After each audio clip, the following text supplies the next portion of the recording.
We are Squawking Dead, a podcast pulverizing episodes of the Walking Dead universe. Sometimes we give you news, sometimes we make you laugh, and sometimes we go deep. As is the case this episode, where we break down the TWD universe trailers. We're talking about The Walking Dead World Beyond. We're talking about Fear the Walking Dead Season 6.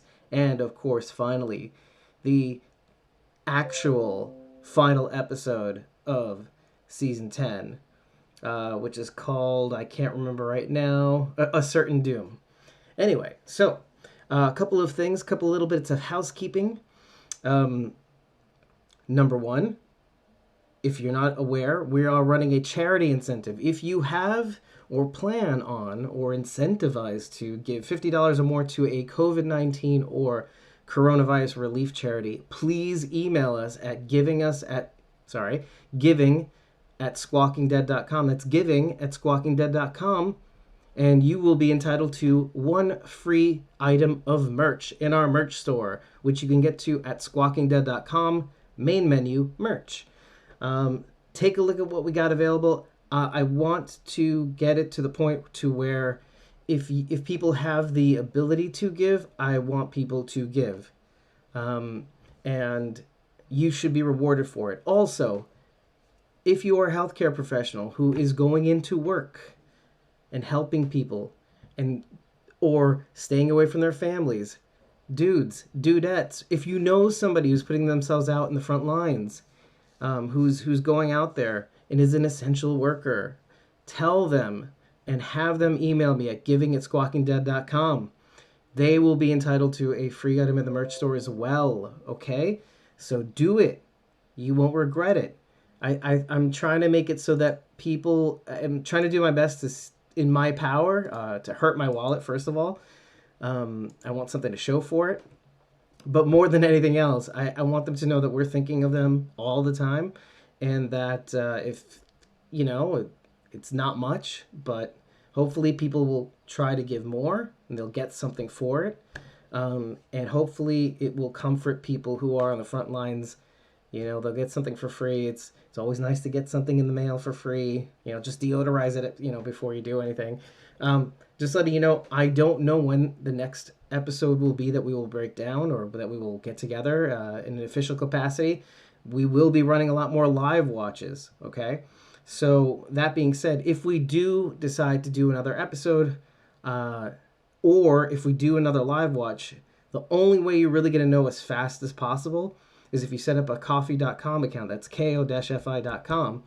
Set one up and then follow us at ko-fi.com/squawkingdead. It's the best way to get in touch with us, to be notified of free things that we do, free live watches that we do. It's the best way to be notified when a recording session has been scheduled, because for now, our recording sessions are open to the public. That means you don't have to be backing us to actually be a part of the recording sessions.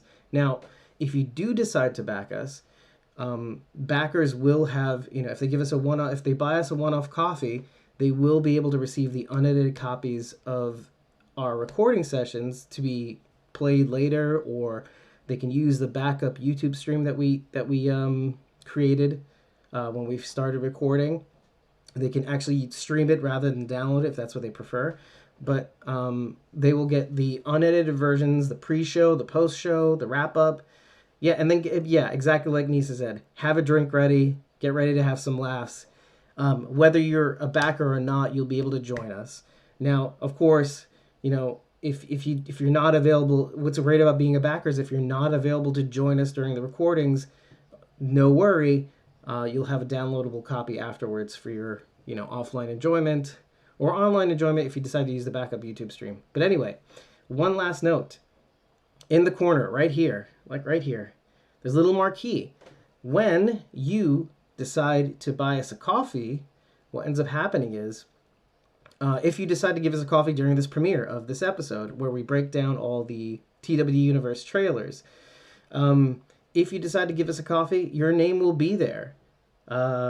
It'll pop up during the stream, letting the world know that you give us a coffee, and it'll be there forever on Facebook and YouTube for as long as they'll have us.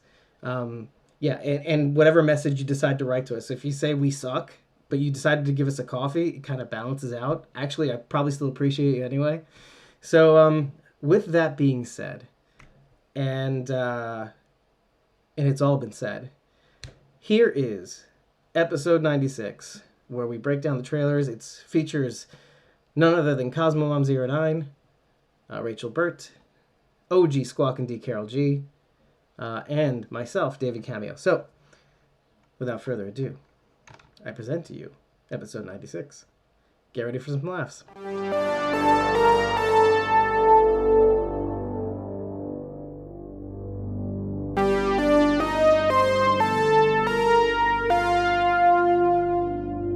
We are Squawking Dead, a podcast pulverizing episodes of the Walking Dead universe. Sometimes we give you news. Sometimes we give you laughs. We give them to you. But most times, you shut your mouth. Most times we go deep and serious. Not editing that out. But today we give you trailers. We give you teasers. Enjoy.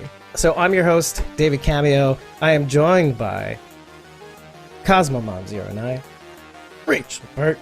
So far, OG Squawk and D Carol G will be on her way at some point. And in the chat right now is Nisa with the Nisa is here. Yeah, and she just said, "I love seeing what I'm missing out on." Which, now you don't have to. In case you missed it, I just posted a clip not too long ago. Today, on Saturday, April 18th, you have to create a coffee.com account and then follow us on ko-fi.com/squawkingdead. The reason being is that I am not posting our Zoom meetings on social media. That's the catch. Heck no. Nope. And there's so many good reasons not to do that. I didn't quite explain it. That sounds like a terrible idea. Yeah, I didn't quite explain it. Because of this coronavirus, I want you guys to be around. I want you guys to interact with us. I want you guys to feel like you're a part of something. Whatever. Now that there's a hiatus, and it just makes sense, financially speaking, the purses are emptying out a little bit, and it just feels like it's not the right thing. If you want to give shit to us, if you want to buy us coffees, that would be really, really nice. But as far as being there as we record, nah. Let's just do it for now and then see what happens later on. See when the NYC stay-at-home order gets lifted, which apparently is being talked about right now. A few moments later. That's why we're talking about cream soda. Cream soda. Cream soda. Sarsaparilla. We got it, folks. We got it. It's going in a clip now. By the way, niece, this is not showing up in the episode. This is what you would normally pay for. We could never do this live. Oh, we could never do this live. No. I'm telling you right now. I don't know how we ever did it live. God. Here is the first trailer that I'm going to show you guys. The TWD Universe trailer, which is technically the Walking Dead World Beyond trailer. Little teaser. It was a really clever one, too. Is that the three circles, yeah.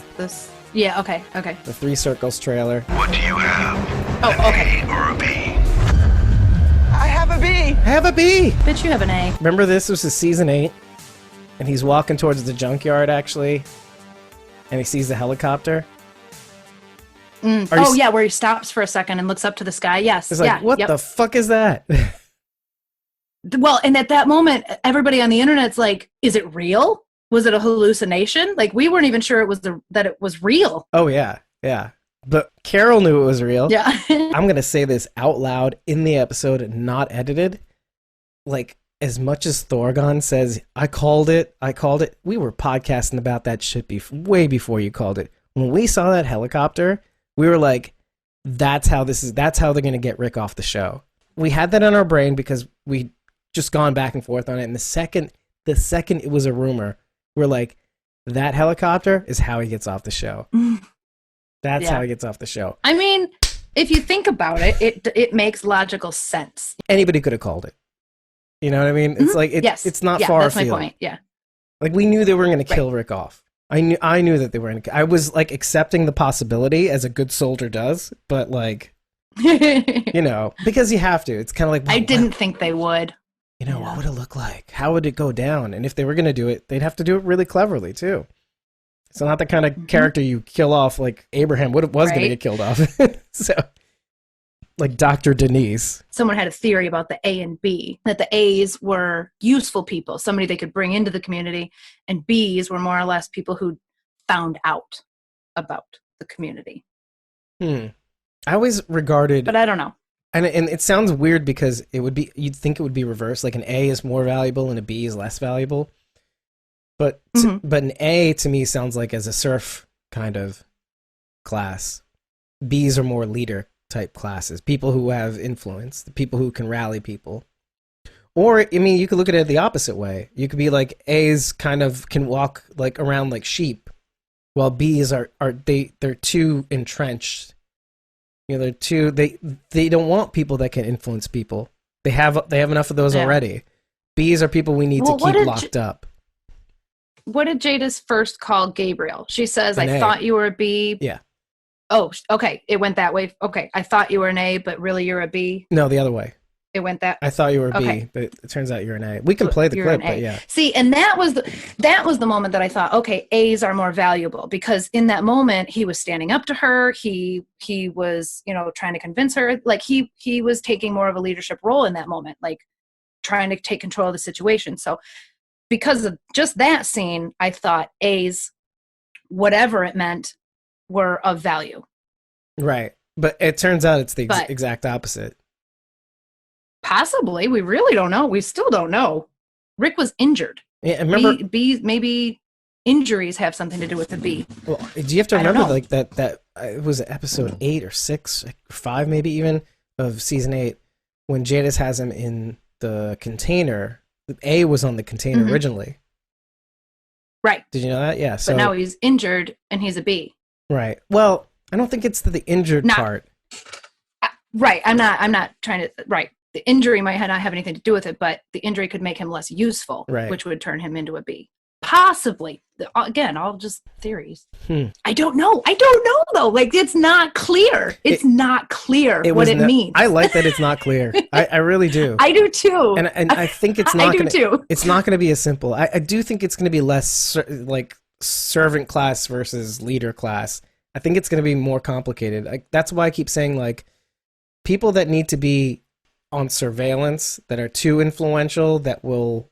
I mean, I think they want people that are mostly A's, which means they are normal people that will serve and they'll be in this community. Follow. They won't ask questions. Follow. Yeah, a follower versus a leader. Okay. But leaders don't get treated well.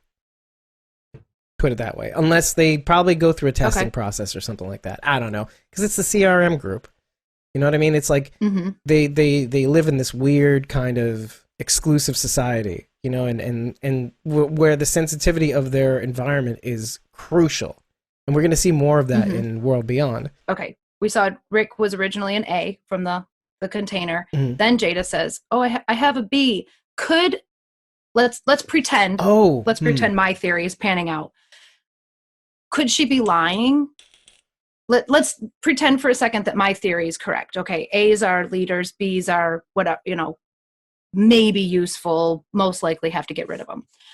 Could she be, and also what you said, how leaders are not treated well, you know, could she be saving Rick? Could she be lying? I think so. And saying he's one letter to save him from whatever the outcome is of the other letter. Right.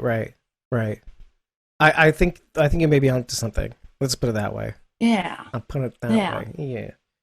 I mean, she might be trying to protect him. Right. That's what I think too. Or maybe to upend things, or maybe to say fuck you to them. I don't know. Ooh. I don't know. Yeah. Oh, yeah. Well, she knows what Rick's capable of. So if he gets there and he doesn't agree with what he sees going on, saying he's one thing when really he's this could really stir the pot. Right, exactly. And that's what maybe screws them. Maybe and that would be typical Rick too. By the way, Nisa says, but she says, I never had an A, so maybe she's lying to save him. Exactly. So, Right. But it would be typical for Rick to fuck everything up. Yeah, right. It would be. Remember what I said? Lying in a ditch. That's why That's why Judith has that reaction. Of course, You see where the helicopter thankfully came from? Judith didn't see that. No. Yeah. Look at what she's looking at here. It's like state upon state. It's the different states. Like slides of yeah. Yeah. That one is clearly New York on top of something else. On top of one of those square states. I can't quite make out. What's the round? There was a rounded edge over there. How many states are rounded? Yeah, I don't know. Looks like a pig. I don't know. I should have like it looks like the back end of a pig. It does. I thought it kind of looked like Arkansas, but now that I'm looking at it, there's like an extra little tail at the end that's not in Arkansas. And look at that. Like I'm like pointing to it on my screen. Look at that with my finger. Look right here. Look at how this. I don't know if you could see the mouse on the screen, but look where it like spiders out from right there. Yeah, like there's an intersect there of states or something. I don't know about Oklahoma. Maybe it's Terminus or Kansas. It does look like Kansas. Hold on, I'm looking up. But on its side. What if you took the states that the CRM group was in and you just like turned them sideways and then they intersect at the same, their settlements intersect at the same point on each state? Oh, that'd be crazy. Isn't that creepy? Yeah. And I feel like we're seeing layers too. Like we're getting what's underneath there because we're looking at like projector slides, like what you would put on an overhead. Right. I feel like. But I think some of the ink is like, that's why they have that little shade square there. So that you can see, purpley thing? Yeah, so you could see the other states or what's under it or whatever. Okay. Oh, okay, that's that state and that's that state. So it's all these states on top of each other and the only way to see them properly or whatever states properly is if it's the right side up. Or if it's if that shade square is off. I think there's more than one too, it looks like. I don't know if it's the video itself. Oh, Misa's got a good point too. What is that? They may have redrawn the lines based on how the states are now, not before the apocalypse. Right. I was thinking more highways than state lines, but there's definitely like little squares inside some of the states too, like which indicate maybe what if there's like a resource there or something. Could be. Anywho, I want to know where they're getting these. What factory is operational to have these things printed? It's like Carol was saying. They have like fax machines and coffee makers and all the things that you would have in an office. Yeah, no, okay, so look, see, these are plastic slides. These are plastic slides that are pinned to this thing, and then a little shade square, like with a colored square that you can decipher some of these things. Oh, look at that. Each of them have the logo on it. Ah, see, when you overlap them... Oh, there we go. Yeah, when you overlap them, the CRM logo overlaps all of them as a key. One has an L upside down. Oh, I see. Oh, so Louisiana. So these could be states, and these are probably just not oriented the right way. Oh, yeah. Flip backwards. That would make sense. Yeah, I'm looking at the map right now, trying to figure this out. I know. I'm doing this. I have a map right next to me too. Okay. The rounded looking part. Looking for similar edges. The rounded part. That's Nebraska upside down. Oh, I see. Could be. Yeah. Could be. Yeah. Yeah, for sure. It's upside down. Mm-hmm. Isn't that cool? There's a pretty big curve in Wisconsin too. That's awfully north, though. Jesus, how long can we stare at a map? Exactly. Okay, let's back it up and then we'll keep going.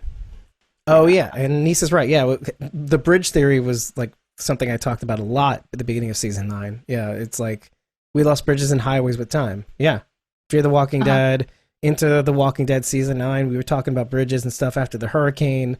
Like things were already crumbling, and then that big hurricane happened in Fear the Walking Dead season 4?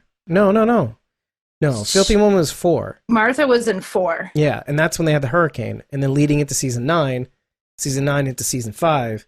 Yeah. So Lenny James has been on 2 seasons of Fear? Yep. Jesus. Okay. I was thinking it was all the same season. Well, yeah, my brain had just pushed it all together into one season. Okay. If you see someone wearing this jacket, you should be afraid. We are a force who are not living for ourselves. Isabel said it too, but if you see somebody with this jacket, be afraid. We're not a force that lives for the present. Yeah, this is world beyond it. They are bad people. We are the last hope. So badass. It just flows together. Mm-hmm. I'm looking very much forward to getting this. Connected. Yeah, to this info. So the CRM is trying to create the future population. Yeah, and I don't think it's as simple. Like, I think CRM is like a military layer on this new society. I don't think they are the be-all, end-all. They don't, or I don't know. That's the thing. The thing about Althea's tape makes me think that, I don't know, maybe either the military and the National Guard came to a truce, and maybe they have like some sort of government wing, and then they have a military wing. Yeah, and that's what I was saying, Nisa. Like, we are the last hope. Yeah, it creeps me out. Like, because, like, on the one hand, yeah, we're the watchers on the wall, and nothing goes in or out, or else we're discovered and we're vulnerable. You know, it's like Althea was saying. Without knowing anything else about it, it's already reminding me of one of the Telltale storylines. I told you I just started playing that game. I just finished season 2 yesterday. Wish we were playing together. Yeah, but there's a story. I don't know if it's a co-op. It's not. I wouldn't know how to do that. Oh, okay. But there's a storyline where this small group of people basically elected themselves the elite of humanity. And they basically closed off anybody with illness, sickness, children, elderly, anybody with any sort of health condition whatsoever. They just basically closed everybody off, and they were going to be, the elite humans or whatever. Right. Obviously that didn't work out, but that's kind of the feeling I'm getting without knowing anything about CRM. Yes, Crawford. Yeah. Yep. Oh, that's exactly what I'm talking about. The best humans, the healthiest, the strongest, the eugenics, best built. Yeah, exactly. The best of humanity, and they're gonna create the future population. Right. I wish it was that, because it feels like it's a little different. Yeah, because I think this is a bigger deal. Yeah. I mean, if anything, I would probably say that's where Stephanie is, like the Commonwealth. I would say, right? Because the imagery was too strong. They think they're doing good. They think they're doing good, whatever it is they're doing. But that's what Nisa's which is saying. even scarier. They're like the sanctuary in too many ways, like the saviors. They thought they were saving people. Yeah. I'm gonna cue up the World Beyond teasers. It may take generations to regain the level of sophistication our science will need. I mean, look at that. There's like jets in the air. Although he does look a little shocked by it. Yeah. Well, no, that's the thing. This could be a past scene. You know what I mean? Like right before the fall. Guys, that's us in 2030. It is. No, it's us in 2020. If you have your conspiracy, if you have your tinfoil hat right now, if you start seeing jets scrambling, it's go time. Get in your fucking basement. Yeah. You want to stay at home? Stay further in home. I don't have a basement. Well, shit. Well, I have a basement. I wouldn't want to stay in there. So this is a rental. So God only knows what's down there. I do. It's not. I don't want to. Guys. Definitely don't want to live there. I'll just become a guardian. Walk with me. All right. Well, we'll definitely keep you in the yard. Yeah. I'm going to apply all strategies. Nisa has a basement and it's full of weapons. Yeah, it's full of machetes. Because she's you can sharpen a machete. Yeah. It's harder to make bullets, but you can sharpen a blade. Ask Eugene. Yeah. Oh, yeah, well. You know what? Hey, look at the shirt. I'm not Eugene. Look at the shirt. Nebraska! Look at that. But my father has started the journey. These two are apparently sisters. Hope and... Iris is the older girl, right? Yeah, Hope and Iris. Yeah, so Hope's on the left and Iris is on the right. Yeah, and that's them in the picture too. In the opener, where the plane crashes and people get separated and shit, her father and mother take her in. Hold on, Carol has a sword and a machete. And a machete. Shit, man, I'm doing something wrong. Long story? I know. Oh, when you get on, you're telling us that story. This is not getting edited out. Long story. No, she's no problem. Okay. All right. NSU. Nebraska State University. Nebraska State U. There are 9,671 people here. This is your life.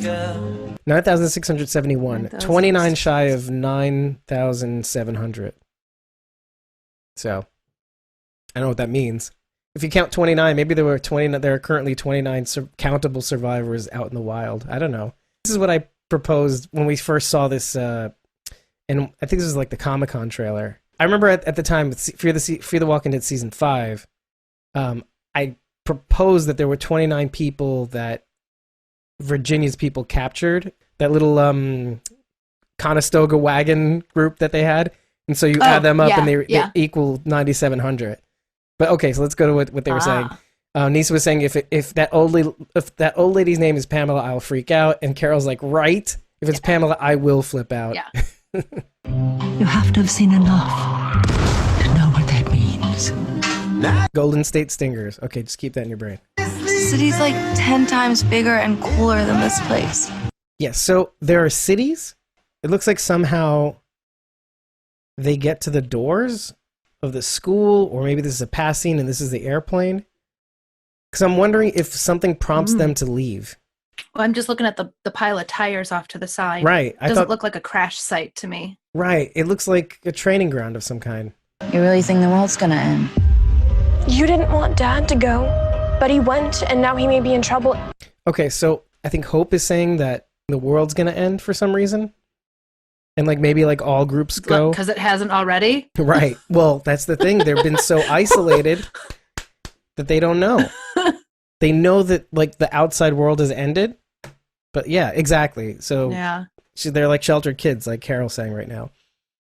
And Denise is saying they're cities, but they're not civilized, quote unquote, like where they live. So I'm trying really hard to get excited for this show, but like that. So that they're sheltered kids. They don't know what's going on. So they're going to leave the safety that they have. And if this were in any way real, they would be dead in 10 minutes. Right. And that might have something to do with their dad disappearing. Like, why hasn't he checked in? And, he saved this world, this community, and now he hasn't checked in, so he's in trouble, and they're refusing to go after him. Because I think that's what the CRM group does. The community is refusing? Is that what you're saying? Yeah, that's what I'm saying. So Okay. Yeah, and so now the kids take it upon themselves. Right, because the CRM group lives to keep this community protected at all costs. Like Isabel says, it's like if anybody from the outside world were to know about it. So like let's say these kids go out into the world, they can't go back. Because the community is too vulnerable. They have to kind of write them off. And they have to accept that responsibility now as they go out into the world. So it's this, and I think that's why the character of Felix, Nico Tortorella, why he goes with them, because he owes a debt to, and this is from interviews, he owes a debt to Hope and Iris's dad. Their dad took him in when his dad rejected him because he's gay. It's this whole interesting storyline, and so all of these kids are like almost all these kids are like foster children for this one father in this weird way. Okay. Because it's not like just a story about kids out in the apocalypse. Better not end up like Sophia. I mean, if it does, it's probably a lot bigger and a lot more tied in, because Sophia is just a kid. This guy was a founder, and the founder that created Monuments Day. We're going to go through a whole season, and we're going to find him as a walker at the end. Well, that's why I was so disappointed that it was like a 2-season miniseries, like 6 episodes and maybe another 6 episodes, because it's kind of like, well, if you're going to build up this thing to be something bigger, and maybe it's something bigger that leads into how big this movie thing is going to be. But like, I mean, stand behind your product, make it bigger than it is. I mean, who knows? After the second season, they might have a full run. I don't know. If we get there, what's going to happen? If we get there, we'll be different. That's the one thing about Iris, that like every scene she's in, she looks kind of smug. Have you noticed that? She's like, wait, are we looking at Iris? No, that's This Hope. is Iris. This is Hope. This is Iris. This is Hope. Okay, that's Iris. Okay, she's the only actual daughter of this man. Well, the blood that everyone's daughter, looking for, correct? Yeah. Blood daughter, right? Okay, which would make sense why she would be a little bit more smug. Yeah. I love the chat that's going on between Carol right now. He's a teenager, probably valedictorian. Yes, that makes sense. And yeah, actually, yeah. Well, she was up there giving a speech. Hope's character makeup is that she is kind of like the fuck up, and rightly so. Her parents, she got ripped from her parents' hands, basically. Yeah. And Carol's, yeah. There's the smugness. I see. There's a wound over her eye. Yeah. Earlier, I saw that there. I thought it was a fashion statement. Maybe it is. Maybe it's like the new cutting is punch me in the face. Right. Yeah, but yeah, Carol's like they've got cosmetics. Yeah.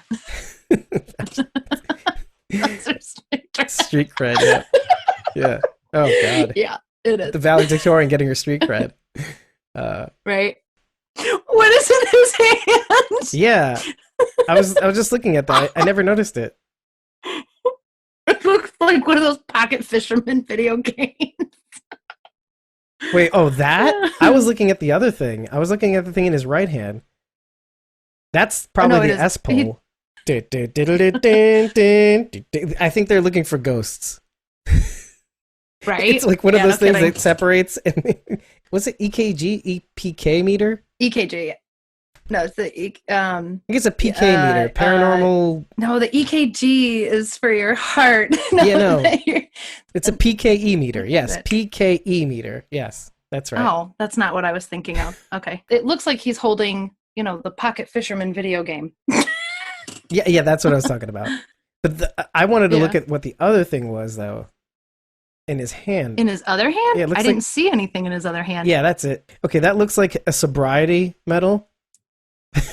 Oh, gosh. It looks like... It's gone in the very next scene. Right. It looks like... It's gone in the next frame. It's like 30 years sober. It does, though. 30 days sober or whatever. Sorry. Not years. Maybe it's an H emblem, a wooden H. Oh, that would be so cool. I mean, weird, but cool. Okay, I'd like to comment on, like, her Terra sunglasses. You'll see it in promotional photos, too. Look at that, like, mush. I mean, gnarly. I mean, you could watch this thing for so many reasons. God. By the way, this is just post-crash, by the way. Or not this, but, like, this. I was going to say, what the heck? Right? This is just post-crash. So, like they decorated. Like, they found out immediately when the apocalypse happened how people turn after they die. Every single time that you are outside those walls. And that's Hope, by the way. Remember the photo? Yeah. And this little girl's looking like a little Cassidy McClincy. So that's Iris and her and Hope, and that's the mother, and that's the dad that goes missing. All right, so when I watched this, I almost laughed a little bit. Oh, he gets it. He gets it. Don't go out without your mask, everybody. Don't do it. Yep. Silas knows better. That's right. I like his character the best. I love when they use siblings. Oh, yeah. Okay. Yeah, Nisa's saying very current, right? Exactly. Just because Silas has this big wrench and he has all the camping equipment. Like, so look at that. He has like a pan and he's ready. He's like a pot. This guy's ready. Is his name Silas? Yeah, this guy. Yeah. This is this his guy's name. Is Silas? Yes, his name is Silas. Silas. Psh. Psh. I love this scene for some reason.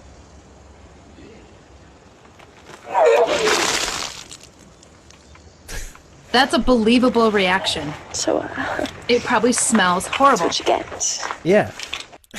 Yeah. That's what you get. I mean, if you've never seen one before, never smelled one before. Yeah. Yeah, that would happen.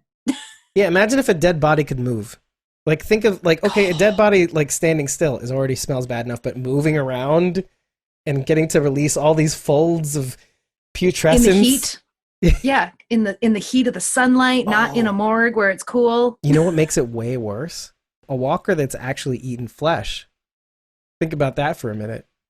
Yeah, that would smell even worse. I can't believe hanging out here. In 2.5 years of doing this, I can't believe, or maybe more now, but I can't believe we haven't had we asked the most basic question: do walkers fart or poop? Does it just flop out of them? Or what is... Maybe the world beyond will actually discuss this in the anatomy class. Anatomy of a walker. Right? Of an empty. And if they don't excrete, I mean, wouldn't we be looking at some really big fat walkers by now? Or at least in the belly area? Like if it all just keeps piling in, wouldn't their stomach start to stretch? Well, I mean, we did in the beginning. Like with the well walker. The one that ate Lori was fat. Yeah. But I guess with less and less people around. Yeah. I mean, mostly just kind of wither away. You know, we were so humane, we kept feeding them. But here's the trailer that I want to show you more than anything else. We survived. And the rest didn't. Look how badass this is. What's her name's costume on steroids? Isabel's costume on steroids. This is what I wanted to show you. What state is that? That's New York. Hands down. Mm-hmm. And where did Rick leave when he was on the boat? Where his last recorded either pickup or drop off was? Oh no, he was picked up at Jersey. The log was like Trenton Harbor or something like that, or Bridgeport. Virginia, Haywell, New Jersey, Bridgers Shipyard. This is how it went. It was Virginia, Haywell / New Jersey. I assume they started in Virginia, ended in New Jersey. Here. Oh, Bridges Shipyard. Oh, Howell, New Jersey. Well, it looked like Heywell, but that was Virginia. Because you could kind of see Lieutenant Commander EK on the paper. By the way, Nisa, it's not just Commander. It's Lieutenant LT Commander EK. You can see it right here on the screen. Oh, Jesus. The big giant letters. I'm trying to focus on these teeny tiny letters down here. Like, I don't see it. Yeah. Okay, I do know. LT Commander EK. So... EK's sorry? Initials. Yeah. It's gotta be. Nisa had an answer for the Walker's excretion method. Just leaks out. Oh, it leaks out from the guts and the guts. And the ass. And the ass. I do want to say that I have seen, there's a couple people that I have noted that will be working on this, like Daisy Schuller-Meyer, who directed The Bridge. She directed also, I think, the episode, I think she directed Michonne's episode that last couple episodes ago. Ooh, wow. Jordan Voight Roberts directs the first episode. Dan Liu. Now Magnus Martins also directs and does the director photography. Now he did director photography for the earlier seasons for Fear the Walking Dead, and his visuals are stunning. I mean, like, if I had to pit him against Adam Sushitsky, like, Sushitsky wins for me because he employs a lot of visual elements that I really, really like. That every little piece, every little frame has significance. But Magnus Martins is just a fucking gorgeous... I mean, they picked the right guy. All the colors that you see, the ideas in terms of the use of color, that's him.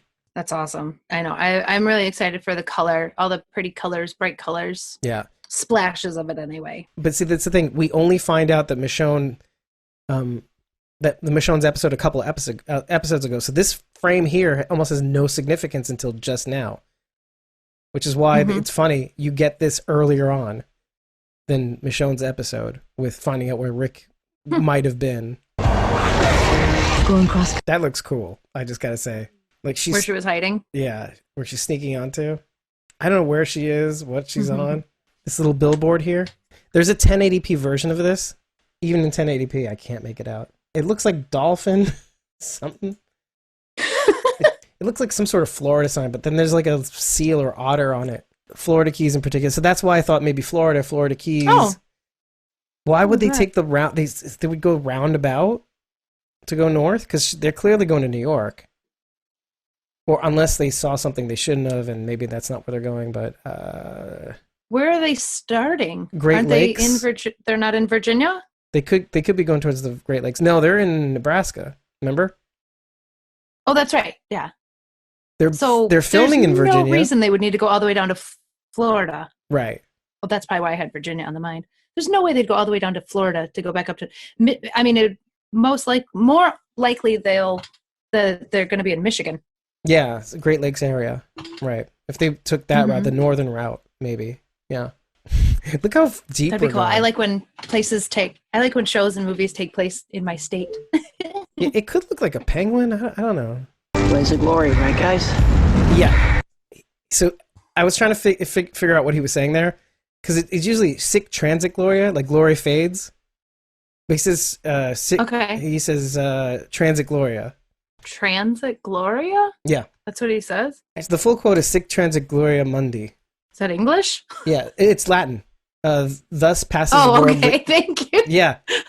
Thus passes worldly glory. I wasn't sure if that was English.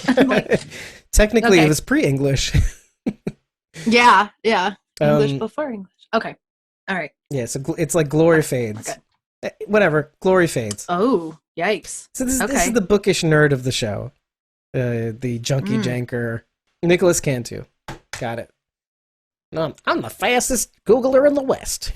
Pew, pew, pew. Here's a sarsaparilla. Yeah, he plays Elton on the show. That's right. So they also, yeah, I was gonna say they also deal with wolves. Look at this sludge too. I love the scenarios we're already seeing with walkers. Look like an oil spill or something. It looked thick. Yeah. Wolves. Honestly, that would be more terrifying than like another person. I mean. Yeah. No kidding. We're talking even though we're bigger than animals, they're tougher and know what they're doing. We don't. Well, talk about sludge. Look at this. Close your mouth! So it looks like this is going to be kind of an arc too. So the quiet, silent type dude who's being rejected by everybody, with the valedictorian popular girl, daughter of the founder. And this is in his head. What is going on? What are they at homecoming? Oh, okay. Thank you. Maybe. No, that seems more likely. That is in his head? Hey, this is that same scene in that other clip. But now there's more of them. Different coloring. The tires on the side aren't there, but maybe it's zoomed in. I don't know. To the left of the screen. Yeah, there's that metal thing. That I believe. Yeah, that was in the last shot. Yeah. Well, that's what I was saying. That's why it looks like it's the same exact one.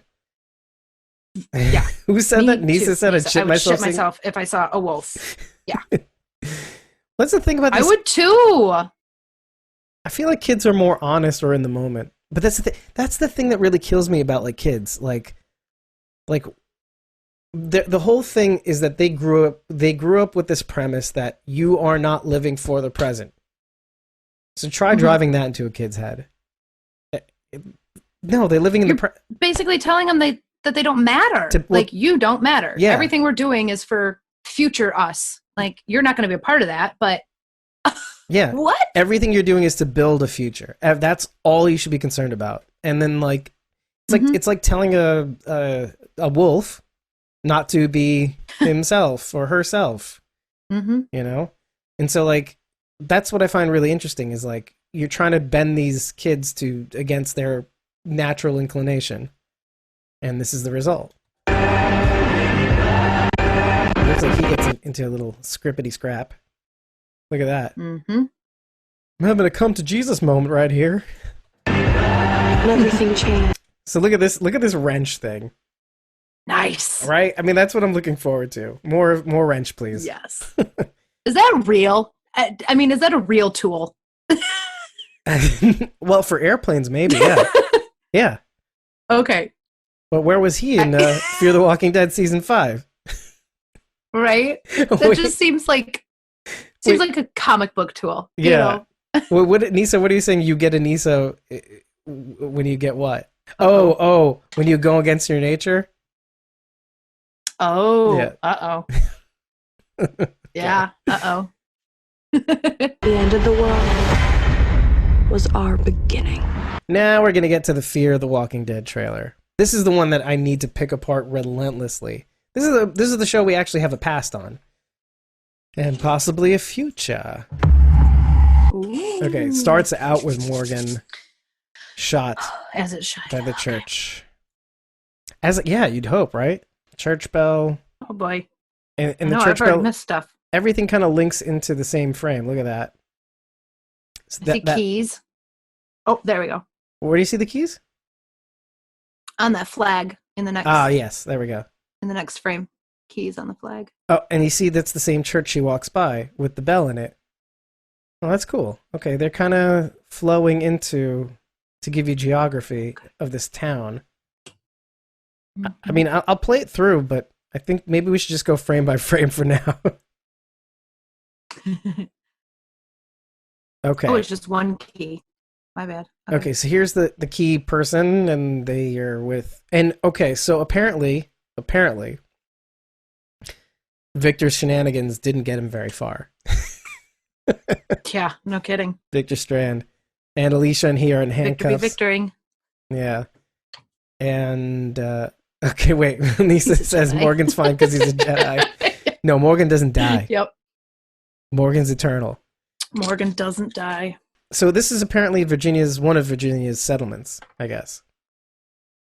Mm-hmm. It's far in the future. Alicia has a nice little handkerchief. Okay, this is one of the things I wanted to note. Look at how scruffy John is. Ooh, yeah. And I'm thinking he's indication of time passing. Yeah, I'm thinking he's on orders too, for Virginia. Oh. Yeah, no, they're all in. Yeah. Wow. Going deep there. Well, but yeah, there's a reason why, and I'll show you that in one of the frames. Well, this shot right here. This one here? His face is very, yeah. Granted, it's just one frame. We don't know exactly what's going on, but when you said that maybe he's out on orders. Yeah. He would be doing that under duress. Mm-hmm. And he looks under like duress. He's doing something he doesn't want to be doing. Yeah, he does. I don't see him. You do see him? Exactly, Nisa, to keep June safe. Yeah, yes, he would, that's exactly what I was going to get to. He's probably out. Yep, that would probably be the trade-off. Mm-hmm. Now, it looks like there's some people here. See? I don't see... Oh, in the back of the truck? Oh, well, like on the side maybe? Here. Directly behind the driver's seat. Doesn't that look like a gun? Someone holding a gun? Yeah, well, maybe that's where he was. Oh, it could be. Oh, it's moving. Oh, okay. Yeah, oh, and somebody is behind there. You're right. It's okay. Not as clear. Maybe they didn't fix it up in VFX. Look at it. Something's on the opposite side, too. Oh, yeah, there's a person or just something. Stuff. Yeah. Okay, that's the oil fields. That's where we leave Luciana in the last episode. So I guess they were also pushing through barricades in that last shot. Right. They were pushing through something that had been blocked off. Right, with a bunch of walkers. Mm-hmm. And it looks like they hit actual oil, somewhere else. Wow. And who is this? Is that Ginny? That looks like Ginny and Deny the Luciana. Yeah, it does. Yep, there we are. Yep, there you go. Yep, and she's kitted up too. She knows what's up. Yep. Shit. What's funny is they filmed all this before the thing. Again, it's the same thing with the radioactive, with the nuclear reactor. Uh-huh. Fucking Chernobyl. Oh my gosh. Okay, so you have Daniel here with a burro. Mm-hmm. So I guess Ginny's group is racist. Right. I'll play it through. Not that surprised. Yeah. Okay, so this is whom I assume is June. And that's John Dory right there. I mean, it doesn't look like June, but time passing could grow her hair out. I'm looking more at the shoulders, but she could be wearing a jacket, a jacket with broader shoulders on it. Well, it looks like if you look at her arm, she's got layers on. Okay. But she is slouched over a bit, and she is on a higher kind of bed. The bed isn't kind of like... Look at how high the bed is. Mm-hmm. You see, like, it's... Or unless that's the bars. Anyway, whatever. It looks like she's got a thicker jacket on, which makes her look bigger than what she actually is. But he's got something in his hand, too. Is he bringing her a book? Could be, yeah. Could be. Yeah. All right. Here is a haircutted out Dwight, shirtless. Whoa. Ladies. Oh, and shirtless. And Nisa's saying, no, it's Madison. Like, it's Madison! It's definitely not Madison. It's Madison! I mean, I want it to be Madison, but it's not Madison. It's not. She's dead. She's dead. Dead! She's dead! Dead! You know, Austin really looks like he's survived 10 years in the apocalypse. Yeah. I talk about duress. I wonder if they like made him lose weight or, I mean, he's, you know, a lanky guy, but whew. Yeah, this is the thing. This is one of the things I'm like, okay. Well, what's this about? Ugh! Fuck that! What? What the hell? Where's Carol? I need commentary, Carol. What the? I say it's Althea. What the hell? Did any one of our group manage to escape Virginia? No, right? Is this Dwight moving the curtain out of the way? We don't know. This person is approaching. Oh, okay. Well, it could be. Yeah, maybe that's how it looks like. And he's moving the curtain. Maybe this is. I'm trying to see a reflection in the window. I can't even see a reflection. Carol's saying, I'm not a fan. That shit is scary. Right? This is like no. Jason. Yeah, Carol does Jason not like Voorhees. masks. Yeah, you like machetes, man. Come on. I likes what I likes. I know. I'm not a big fan of masks either. If I can't see your face, not cool. Not cool. Huge fear boner. Anyway, so... Okay, so the erection. The very next frame is Christina Evangelista, which is Sherry. Now, it could be that the masked person is really? Sherry. Yeah. Wow. Yeah. Look. Yeah, I know. I'm surprised. Okay. Well, you do remember that like Ginny had info on Sherry, and maybe yes, but at that point, Sherry still could have been dead, though. Yeah. We had also theorized that Ginny was lying, that information was old. Right. But time passing means a lot of things could have happened.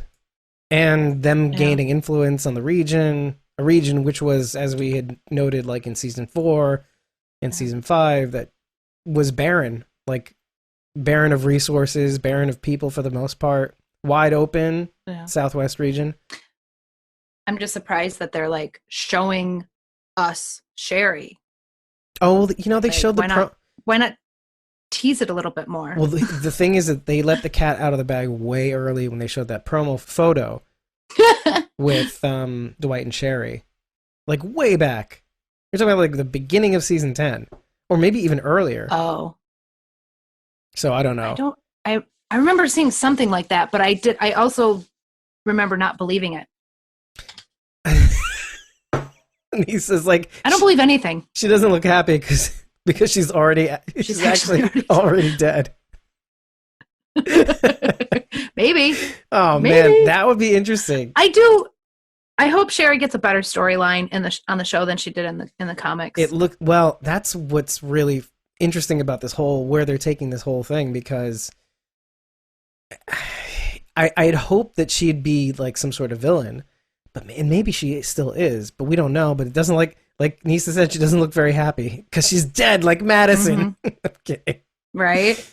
Well, and not only does she not look happy, she actually looks like she's crying. Yeah. Not mad, but sad. Why? Okay. Look at that. The end is wait. Who says the end is our beginning?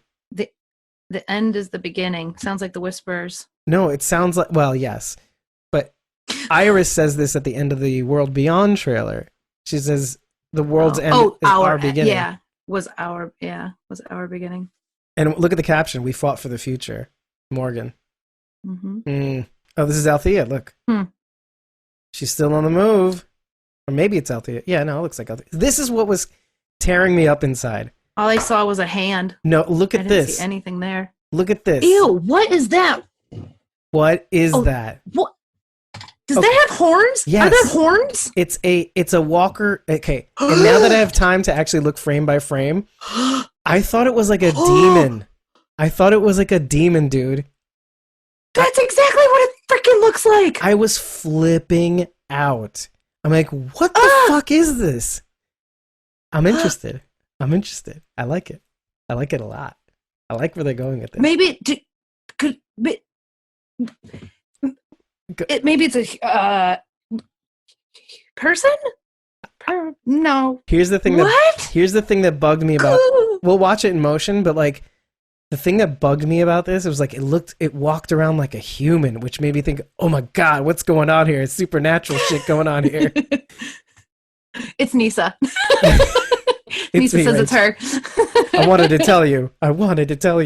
It's Yeah, I want to watch that thing move again when we get a chance. It's literally Nisa when she watches too much Lucifer. Yeah. You got your last season. I turned into Maze after too much Lucifer too. Okay, so this is an out of control. Somebody crashes into somebody's thing. This is the SWATty with the guns. And who are they shooting at? Hey, there's more than one person with a mask. Looky. Look.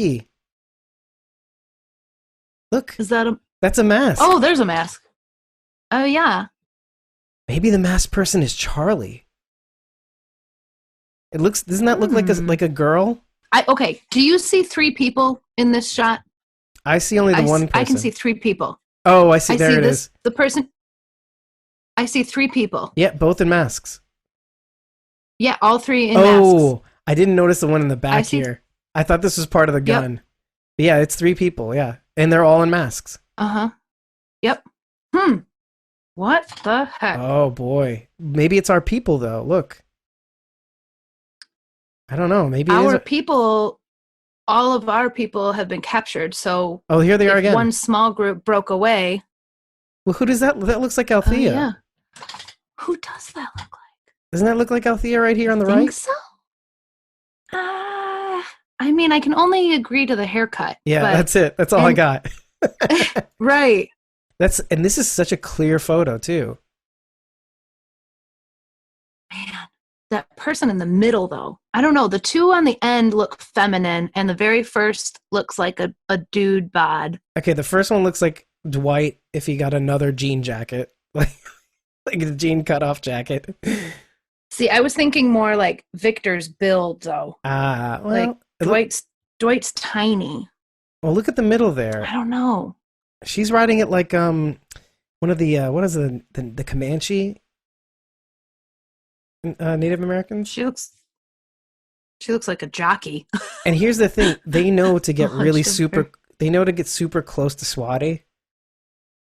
Oh, so that they can't shoot him. What? Maybe it's a pregnant Grace. Oh, in the middle. Good call. Yeah. So if we go back to this very good call. Yeah. So this here, well, she can't be pregnant if it's far in the future. But it could be Grace. That could be Grace still, even in this shot. That could be Grace. Because this is the 2 perspectives.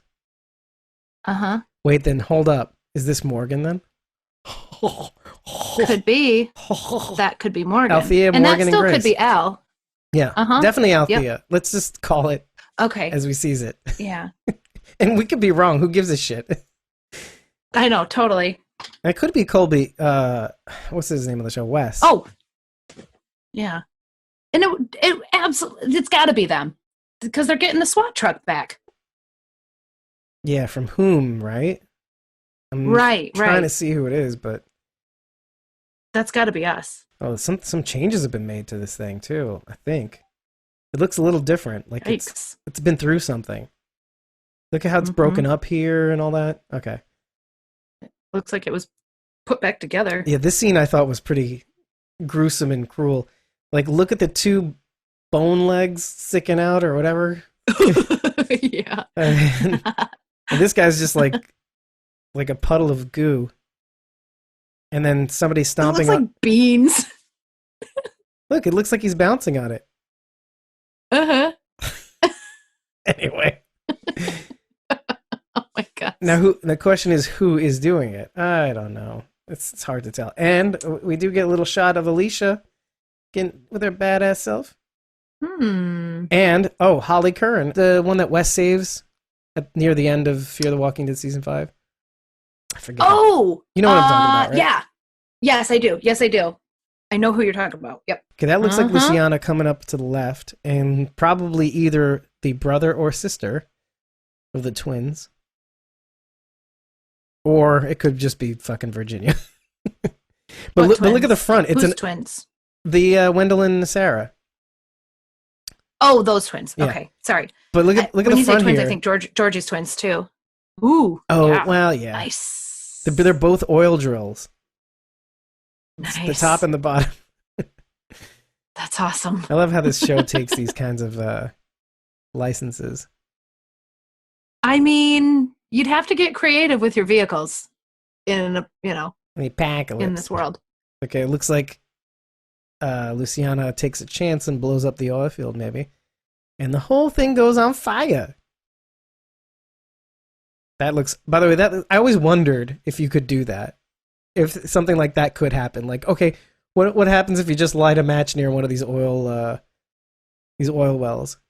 Okay, lighting. Yeah, no kidding. I mean, it has to go through like a refinery process, right? Right. Well, right. Will it even work? It's flammable. Right. Right. Okay, this is Althea for sure. Oh, well, could be, could Flare not gun? be.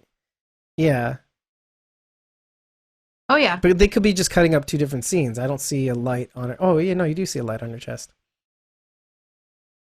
So who is she flagging? Right. What entity? Oh, wait, what's this? Is that Morgan? Or is it Victor? Oh, no, man. This is a new guy. This is a new guy. Yeah. And he's cutting this dude's head off. Is that Dwight's asshole? Is he killing Dwight's asshole? Oh, that's a good question. No, this guy has a beard, but let me see. Could be. The one that he's swinging on. Looks like Dwight's asshole. You know what? It's funny. I know who you're talking about, and yet. Yep. Ooh. There it goes. Look like you got him. Yeah. Oh, yeah! I've got a head in the box. Yes. Oh, shit. I don't think it's Dwight's asshole, though. Is it Corey Hart? Yeah, Corey Hart is the guy's name. Shit, maybe you're right. Could be him. Oh, yeah. Now I see it. You want me to flip back now? What was his name? Hold on, I have an idea. His name was Rolly. What was it? Corey Hart. Corey Hart. Yeah, I think it might be him. Dwight's asshole. I think it is. I mean, if not, they could be brothers. Yeah, it's the nose that's tripping me up. I know. I'm trying to find one with a bigger beard. Yeah, well, here's the one with a bigger beard. Oh, yeah. I think it might be him. I'm gonna call it because watch. Let me just show you the other screen with his head in a box. Go close, as close as you can. Yeah. Well, you can see his nose better in this next shot, and that definitely looks uniquely like him. Look at the screen share. Yeah. Okay, I'm down. I think it might be. Solid theory. Solid theory. Janice is her name. Holly Thanks, Curran Lisa. is Janice. That's what it was. Janice. Yes. Okay. I got my head in a box. And this guy takes it, and it's a walker head because it's moving. Yeah. There's Ginny. Just live. And here's Morgan. Now, I don't think this is Walker Morgan, for sure. I think just Morgan's just been through some shit right here. Why are his eyes all red? I don't know, dog. What? But my eyes have never been that bloodshot. Here's why I don't think this is Walker Morgan. Look at how long his beard is. His beard wasn't that unkempt before. He hasn't had as scraggly a beard since he was on The Walking Dead. Okay, this is the one I was looking at. And that's him right on Fear. That's in season 4, yeah. Yeah, but I can't find anything more recent. But this beard looks like a lot bigger and a lot more unkempt. Look at that mustache, how bushy Do we get to see it is. more of it? I don't know, maybe. Hopefully. Let's see. It's really hard to tell because it's so close. It just looks so bushy and unkempt. Look, and you could see pieces of beard here, which he's always trimmed that. Yeah. Okay, so you're convinced that this person that we're looking at is a walker, though, right? No. Do you even think that that's a okay? No. And well, here's, by the way, I'm showing you like the beginning of the video where you see Morgan hunched over. It's pretty well kempt, his beard, his facial hair situation. That last frame, it's just out of control. There's even like little gray hairs and stuff. It's a lot closer to his nose, yeah. Yeah, and like if you look here, It's like look where his like mouth nose region is. Mm-hmm. Like it's just it doesn't go up there. like trimmed. Yeah. Right. Trimmed for television. So Nisa's saying if you stay awake for too long, you get bloody eyes. Mean, well, if you break blood vessels in your eyes, especially more than one, I've never seen it look like that, but it can get really red and irritated. He has hay fever. We solved the case. There we go. I don't think that's the same building. Wait, hold on. Which one are you talking about? The church. I think it's definitely the same building. No? Oh. No. The church it's a different, look at the steep. That's. Oh, I see. In the next shot, that's way higher, way sharper. Could it be the angle though, or a roof with a? Okay, who cares? You're right. Either way. If you're listening to me, this voice is haunting. just live.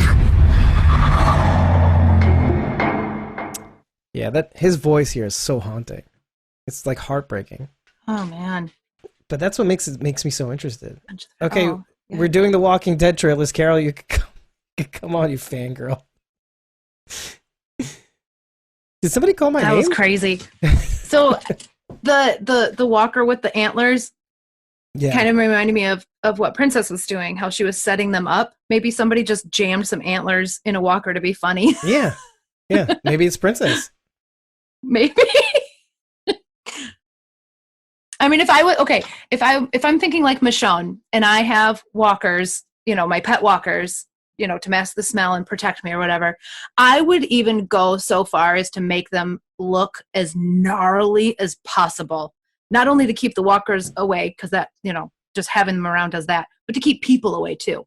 Right. If you have some scary ass looking walkers around you, people probably aren't going to mess with you. Well, it's the same philosophy as the kids, if you remember. Like they had the guts and everything. Remember the kids tied them up with the guts and all that?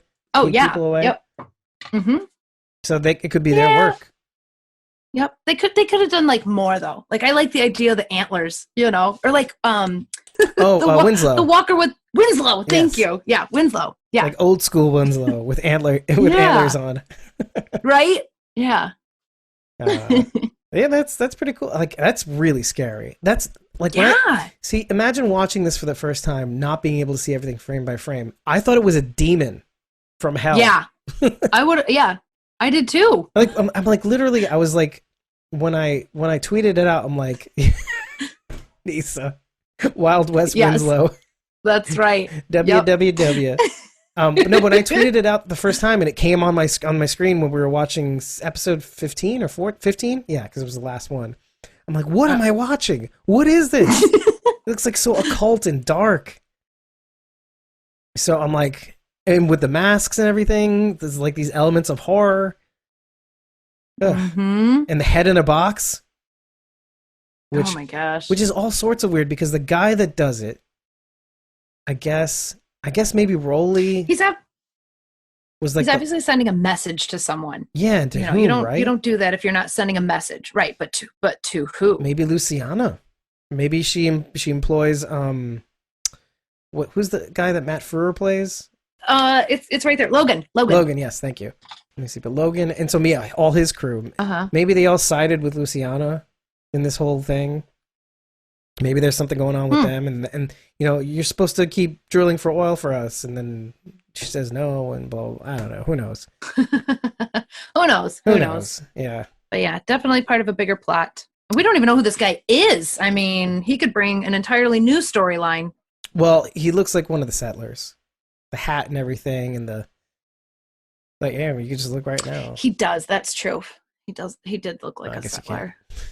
And Raleigh was part of Frewer's crew. Right. Yeah. Logan's. Wasn't he? Yeah, he was. Yeah. Dwight's asshole. Dwight's asshole. All right. First Walking Dead trailer. Carol, are you there? Hey. Yes. Right.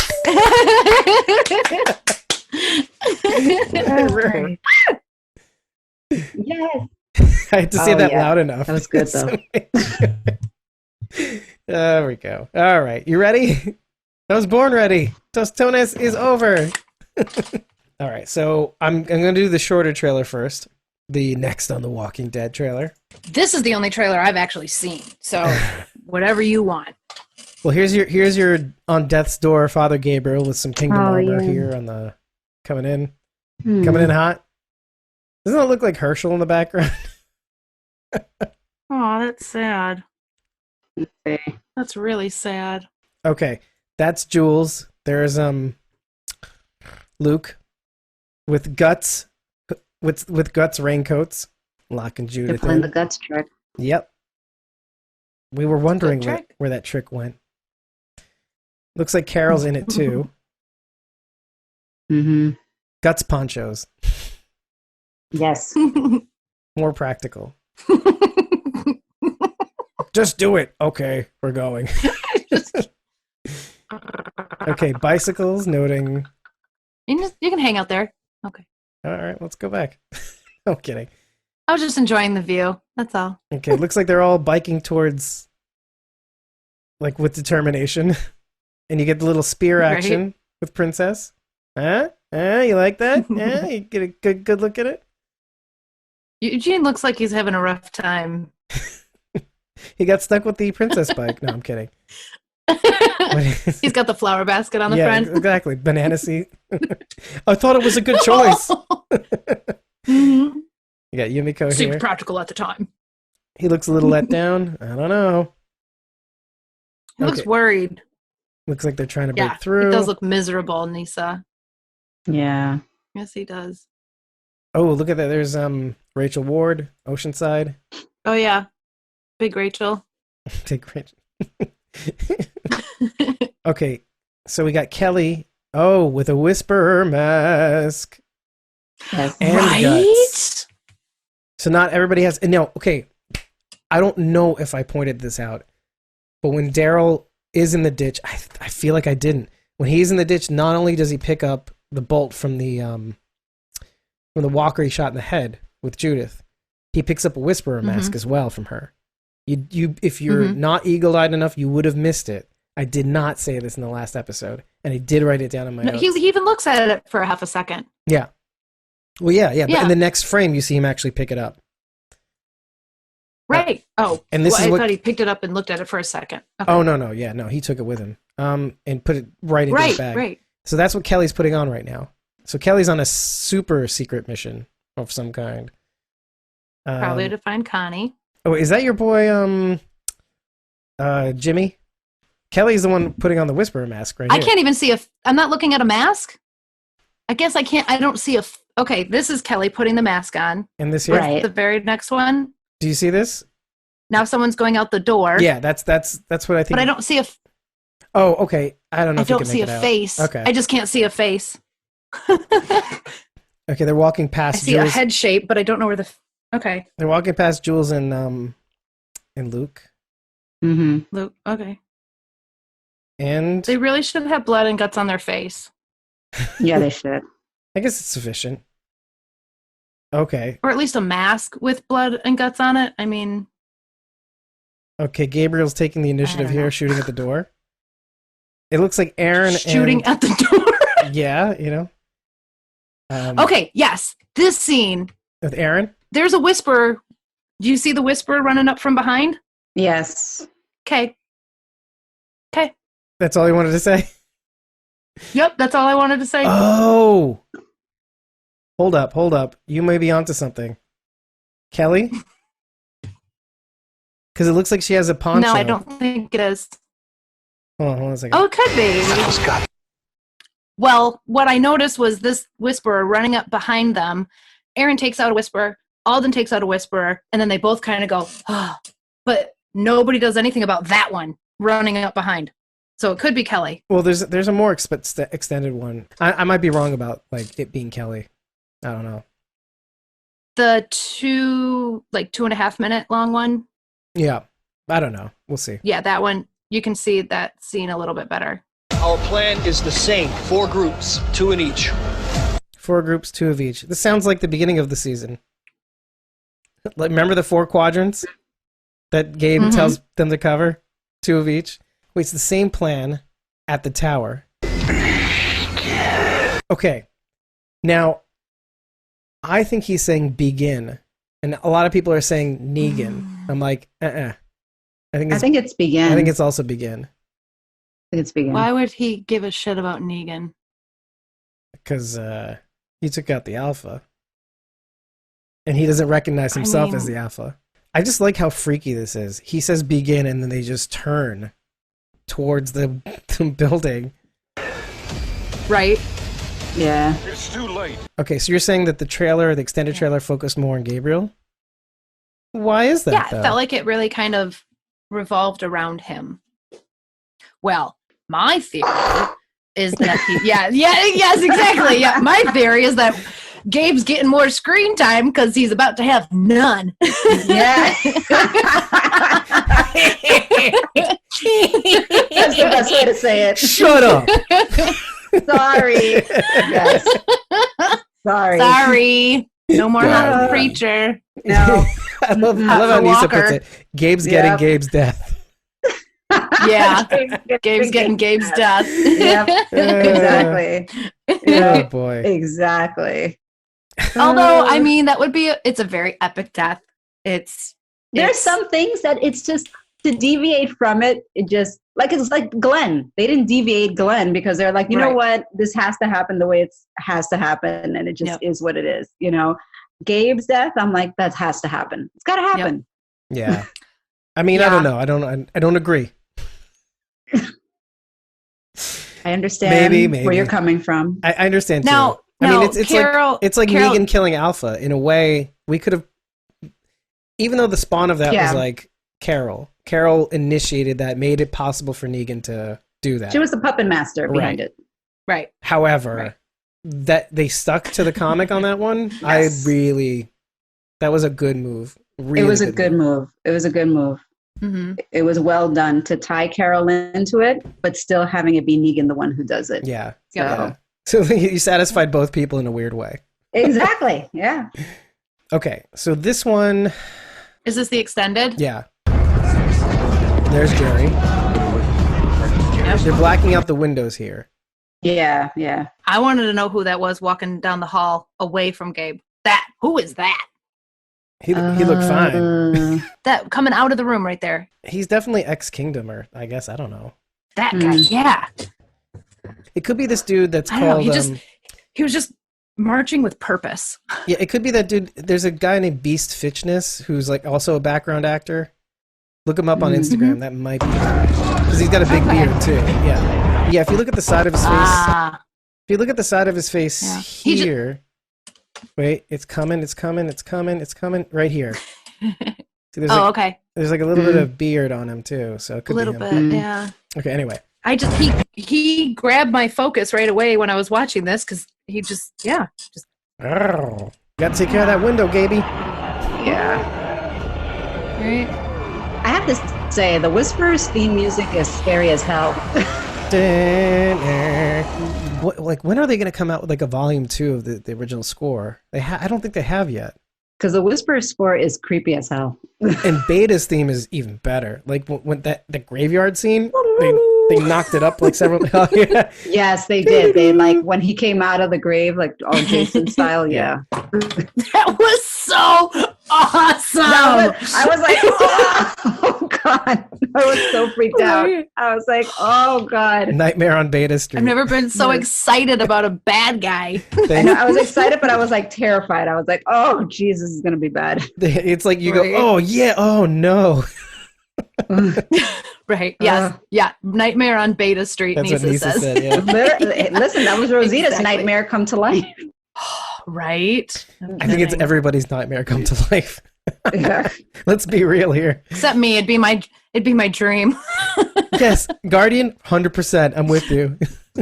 Show me to the knife. All right. Gaby's wising up. He's blacking out the curtains. I'm scared. Yep. RJ's scared. That kid is just not a good actor. Sorry. Because wait, let me show you why. Yep, there it is. Fucking smiling. I'm just happy. Maybe he's just very sheltered. I'm happy to be here. But he says I'm scared. I'm sorry. Look at Nisa's comment. I'm scared. Smiley face. There's some things that you can do in text that's so great.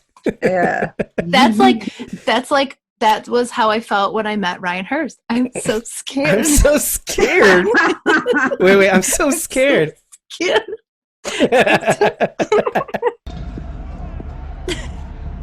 like you're safe up here. We've seen how many are coming. Lots more than we have. You see these fingers? Not much to look at, right? But together, they make a mighty weapon. That's who we are. I gotta change my underwear. No, I'm kidding. Hilltop. Look at him, he's smiling. Still smiling. I'm sorry. Still smiling. Yeah. Oceanside, people of the kingdom. Is that enough? I'm not done yet. Who's that for? Other. The others. Others? Yes. Sorry, lost. It sounds so scary. I love it though. I just love. How old is Gracie? I love what he's become. 7? Seven. Yeah. 7. It was the baby. And RJ? RJ was born maybe 5 or 6. She's a little older than him. Yeah, she's older because she gets preggers in season 9. After Rick disappears. So like a year younger than Gracie probably. So 6, maybe 5. Okay. Gracie maybe 6, maybe 7. Just like Judith, maybe 10, maybe right, maybe right. 11. Well, for some reason I was thinking Gracie was significantly older than RJ, and that I would expect to see more of a height difference. But if we're only talking a couple of years, then it's probably fine. Yeah, that's exactly what I thought. The others, Nicole Kidman. Oh wow, I was thinking Lost. I was thinking Lost. The Others? Did you ever see that movie, The Others? It was like this suspense horror movie with Nicole Kidman. Oh. That was creepy. Is it like demons? And I mean, it kind of had like that M. Night Shyamalan sort of twist. So I don't know if he did it though. Is it about ghosts? Yeah. Okay. Let's continue with the hotness. Okay, Kelly and Carol. The ones that aren't here.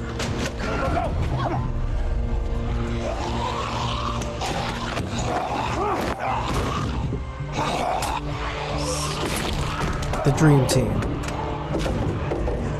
Those that might find us help. Get to the Commonwealth. Yeah, exactly. Get to the Commonwealth. Yeah. Get to the Commonwealth. So the others refers to the loners. Yes, the loners. Like the lone wolves. Yeah, like the lone wolves, like the miscellaneous helpers. The Commonwealth, maybe. Look quote for the unquote. helpers. Yeah. Basically the cavalry. Yeah. This finger is the cavalry. Right. The thumb, the most useful finger. Yes. Definitely faster than horseback.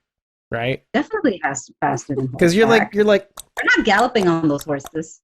Like it beats. I was gonna say the horses could go faster if they would use them the right way. Yeah, but they're not. So but they're not. Well, there's a reason for that.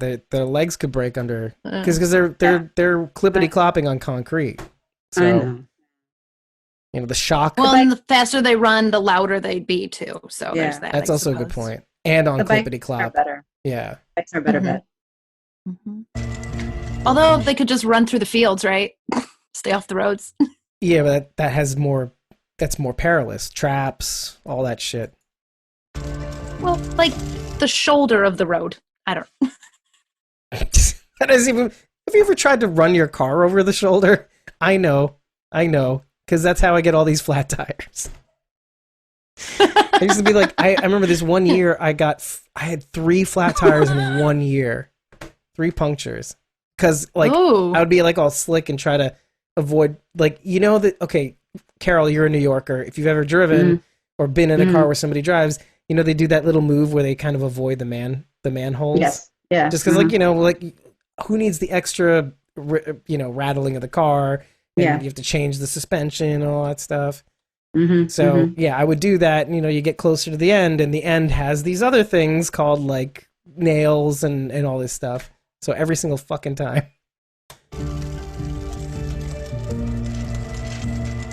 Or come here and help. Yeah. Fucking Virgil. Could you imagine my face as you see Virgil coming up to Oceanside? You probably like lost your mind. I lost my fucking mind. And we did. I'm sure you did. Look at Rachel. She's like, fucking Virgil.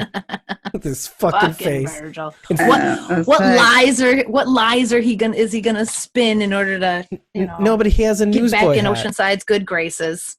Yeah. I know. Look at him looking all innocent and look at me, I can bring you the news. What? He's a bad guy. Bring you the news. So is this the point where we should bring up your girl from Oceanside on Instagram? We'll get there. When you see the frame, we'll definitely bring it up. Because I think that this could be it. I mean, he's entering Oceanside. Yeah. Well, it's empty, obviously, though. Well, we don't know. They could just be bunkered in. Well, they could be hiding. Yep, they could be hiding. Maybe, but if Rachel Ward is there and a couple of other Oceanside people, but she's always been like the representative. And Jules, yeah. Like we never see ever since we've done that time jump, it's always like Rachel's like the representative, but it's like where's Oceanside? Right. Like I've always had questions since we did that time jump. It's always been where's Oceanside? How did the sanctuary go down? Like, because we basically left with these like opposing forces. The bridge blows up, we jump in time, and it's like, what happened to all these people? Right. We do see a nice chunk of Oceanside still at Oceanside throughout the season, though. Like a beautiful chunk, especially like when we first meet Virgil, we see a whole bunch of them. So then they could still be here. So then it's a very strong possibility that there are people still here.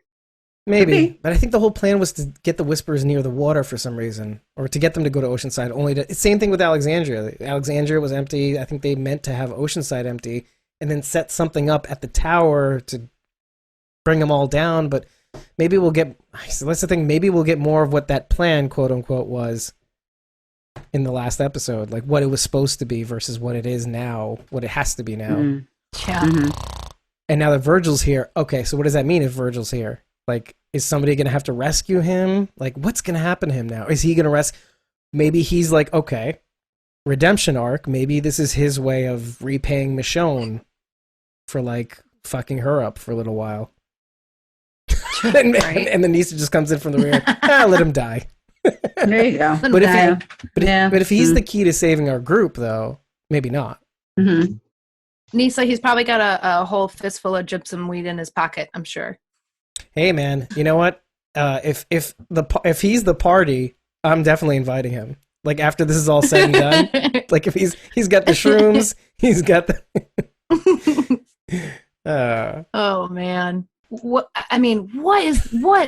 reason would you have to go back there? Well, that's what I want to know. Like he was committed to, and remember what I was saying? I don't know if it was the last episode, 2 episodes ago. Like I said, why does he have to keep giving her flowers on his grave if she gave up on him and hung herself with her child? Do you know what I mean?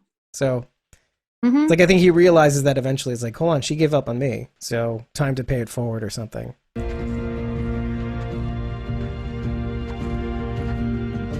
Together, we will. Sorry, I hadn't noticed this before, but maybe it's the backpack, but the way he's running right here, it just looks funny from even up above. Together, we will fight. A little clunky. Oh, here we go. The extended scene. Oh wait, and then This is okay, right here. This is the scene I was talking. And then they stop. That's how we. Okay, you're right. But maybe this person goes after the Whisperer and behind them, or throws the little sickle, or throws one of those things. Yeah, I'm assuming they throw one of those things. Aaron and Alden go, oh, and then it goes whizzing past their heads and goes clunk right into the Whisperer behind them. Yep. God, that's gonna look so rad.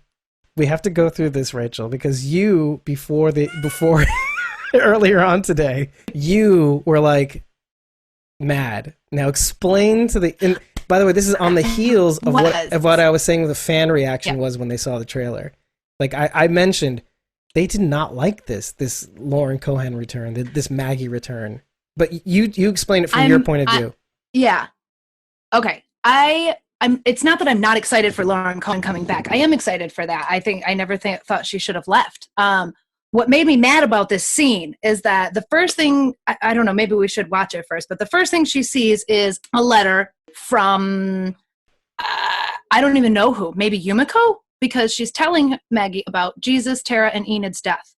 Well, I think that the letter, from what I've read of different scenes, if you look at the note, that it's from Carol. Yeah, because that's what I think she too. mentions like Tara, Jesus, Enid. But I think there's a line where she says, "My son." Yes, okay. Yes. I haven't froze on the letter yet. Do that. We'll do that now too. I just caught. Yeah. But what made me angry was a lot of missing information. Okay. I was angry because at what point in time is Maggie reading this letter? Right. How long has it been since she read the letter to her return? Is she just sitting on her hands, or has it taken her this long to get to where we are and offer help? And then why? What the hell's going on? And why? Yeah. And why? Like what? I don't know how far away she is. Yes. I don't know how far away she is. So she may have read this and immediately headed for home. And it just took that long. I know. But I don't know.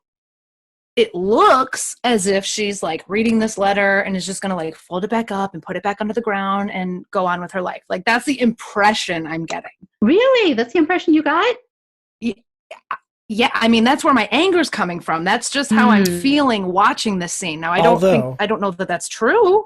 Okay. So if she did get, let's say she got this letter immediately after Henry's death, that is about, let's say 6 to 9 months. This is 6 to 9 months after that because Coco was born. It was just like a newborn plus a couple months maybe. So maybe let's say a year later. So there's a year window from like let's say when they immediately mailed the letter and left it in the box.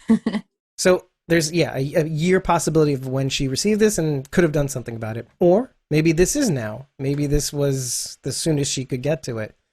Does that change anything for you in a way? It doesn't. Well, unless there's a reason she couldn't get to it, because this clearly looks like a pre-set up drop where she's going to go and get messages and leave them. Like this was hidden well enough. So unless there was a reason she couldn't get to it before now, that I would understand. But I don't know. I mean, her sleeve here looks nice. It's not dirty. It's not bloody. There's no holes. It doesn't appear that she's been in a struggle or so I'm taking all of that and it's making me angry. Well, and you have to also consider she has somebody to take care of, baby Herschel. Mm-hmm. Sure. Yep. Sure. Yep. Okay. She does, but I mean, I don't know. She's still part of our group. I mean, if she left in the first place to better take care of our group, she hadn't done shit for anybody. Right. Well, I mean, the motivations of her going with Georgie, Georgie had always been trying to recruit Maggie to come by. She just never did it. And then she finally decided to take her up on the offer after Rick's death. Disappearance. Or death. Well, to her, quote unquote, death. Yeah. Which is a very strange time to leave your community, right? Sorry, one leader left, but I'm going to go ahead and hightail it out of here, too. No, it's not that strange considering the politics of the situation. That's what I'm saying. The situation was so volatile at that point that happened. That situation was spontaneously combusting. Like those forces were all, in reality, Rick was the glue that was keeping those groups like cordial. And they barely at that. Right. So like with him out of the picture, it just seems like everything disbanded. Right. Fell apart. You know? And there may be even some guilt on Maggie's part. Like, okay, I pushed it too far. She didn't even try to hold things together. She dipped out too. Well, she dipped out, but I would wager just because of that last scene where Maggie's holding Michonne after the whole bridge blows up. I think there's a little there might probably be guilt. There might be a little guilt on that part because consider this. You might feel guilt based on how like how their relationship was at that point, where she was basically like revolting against Rick's wishes. Yeah, and like what's in it for Hilltop? Right. Right. Maybe there was some animosity too that Michonne also felt towards Maggie, considering that, Maggie had this sort of sentiment towards the love of her life, and now he's gone, So Like, it doesn't feel as good when it's on the other foot. Like remember she was like, after Rick said to save Negan, she was like all crazy about it. And there is that extra scene at the end of season 8 where like she's kind of like, this is not Rick's playground anymore, we got to take care of ourselves. Yeah, that's true. Did Rick really save her and her family, or did he really kind of bring the danger with him to her and her family? That's always a debate. Well, I mean, you know what? Brought it to the doorstep. The argument could be made that, like, had they not showed up, they would have still had these stupid ideas about keeping the walkers alive and together in the barn. Yep. True. Yep. True. And it would have gotten to be too much eventually. Yeah. Yep. Yeah. And then what do you do? And then they would figure it out only too late after they tore the barn down by just pushing at the doors. So yeah, true. I mean, eventually, let's say. I don't know. Sure. I don't think we'll ever get a reason why she left. I think we're just all supposed to accept it. No, I think we might get a reason. I don't think we'll get it this season. If we do, yeah, I'd be happy if we got a reason, but I'm not expecting one, because how do you justify that? There is no justification. Yeah. As much as Shane did. Yeah. I was gonna say, like, my mind is like, Shane was the one that was like, what the hell, and started like shooting up all the walkers in the barn. Well, that was all Shane. The yin and the yang, True. right? Like the good intentions and the the dark intentions. Maggie also looks like she has a settler hat on. Oh, interesting. Oh no. Well, you know what though? Okay, one thing I can say about that is that I don't remember who was asked this question, but whoever it was, that I think maybe it was even Gimple. Somebody asked the question if Georgie's group is the same as Virginia's group, and he said no. Just flat out, like flat out, no hidden. Oh wow, okay. Which I was surprised to also. He's not usually so blunt. I mean, he might not have flat out said no, but he was like, okay. I mean, he basically said no. This is It was a definite no. However he worded it, it was okay. It wasn't. Usually he's so cryptic. He's like, "We'll have to see." Yeah, I can't tell you. No, he's like, maybe not. He's like, no, that's gonna be a hard no. It's a hard no, son. Hard no. Could just be a coincidence. We've seen Maggie wear hats before. It's not a smoking gun. True. We've seen hats, ponchos. Oh yeah. Yep. This is a good look. But when Maggie takes the lid off that thing, did you see several other bottles with letters sticking out the top? Oh, we'll get to it. Yeah. This is Kelly and Carol coming back from their wiring assignment. The ones that aren't. Yeah. Here. Okay. So they have the wires in their hands.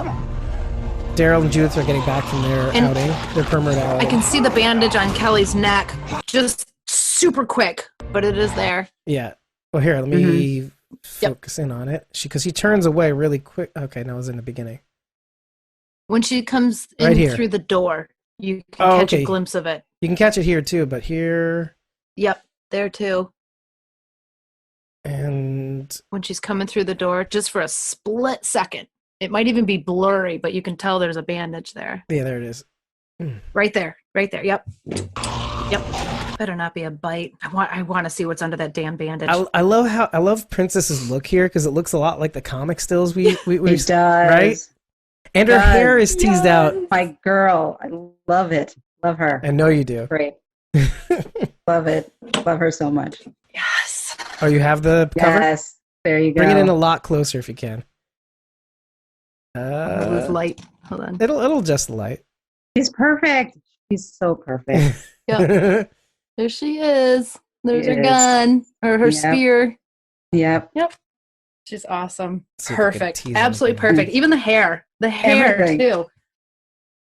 Yeah, I don't know about you, but Oceanside looks deserted. It does. They could be hiding. I mean, although if they're expecting the Whisperers to show up, could just be cleared out. Right, which is the whole purpose. There's a pool. I never noticed the pool there before. Wait, where do you see the pool? It looked like a pool at Oceanside. Like right there, diving board. It was, but now it's like a garden. They filled it in. Oh, that's funny. That's awesome. Yeah, smart. Good call. Good Smart. eye. Very smart.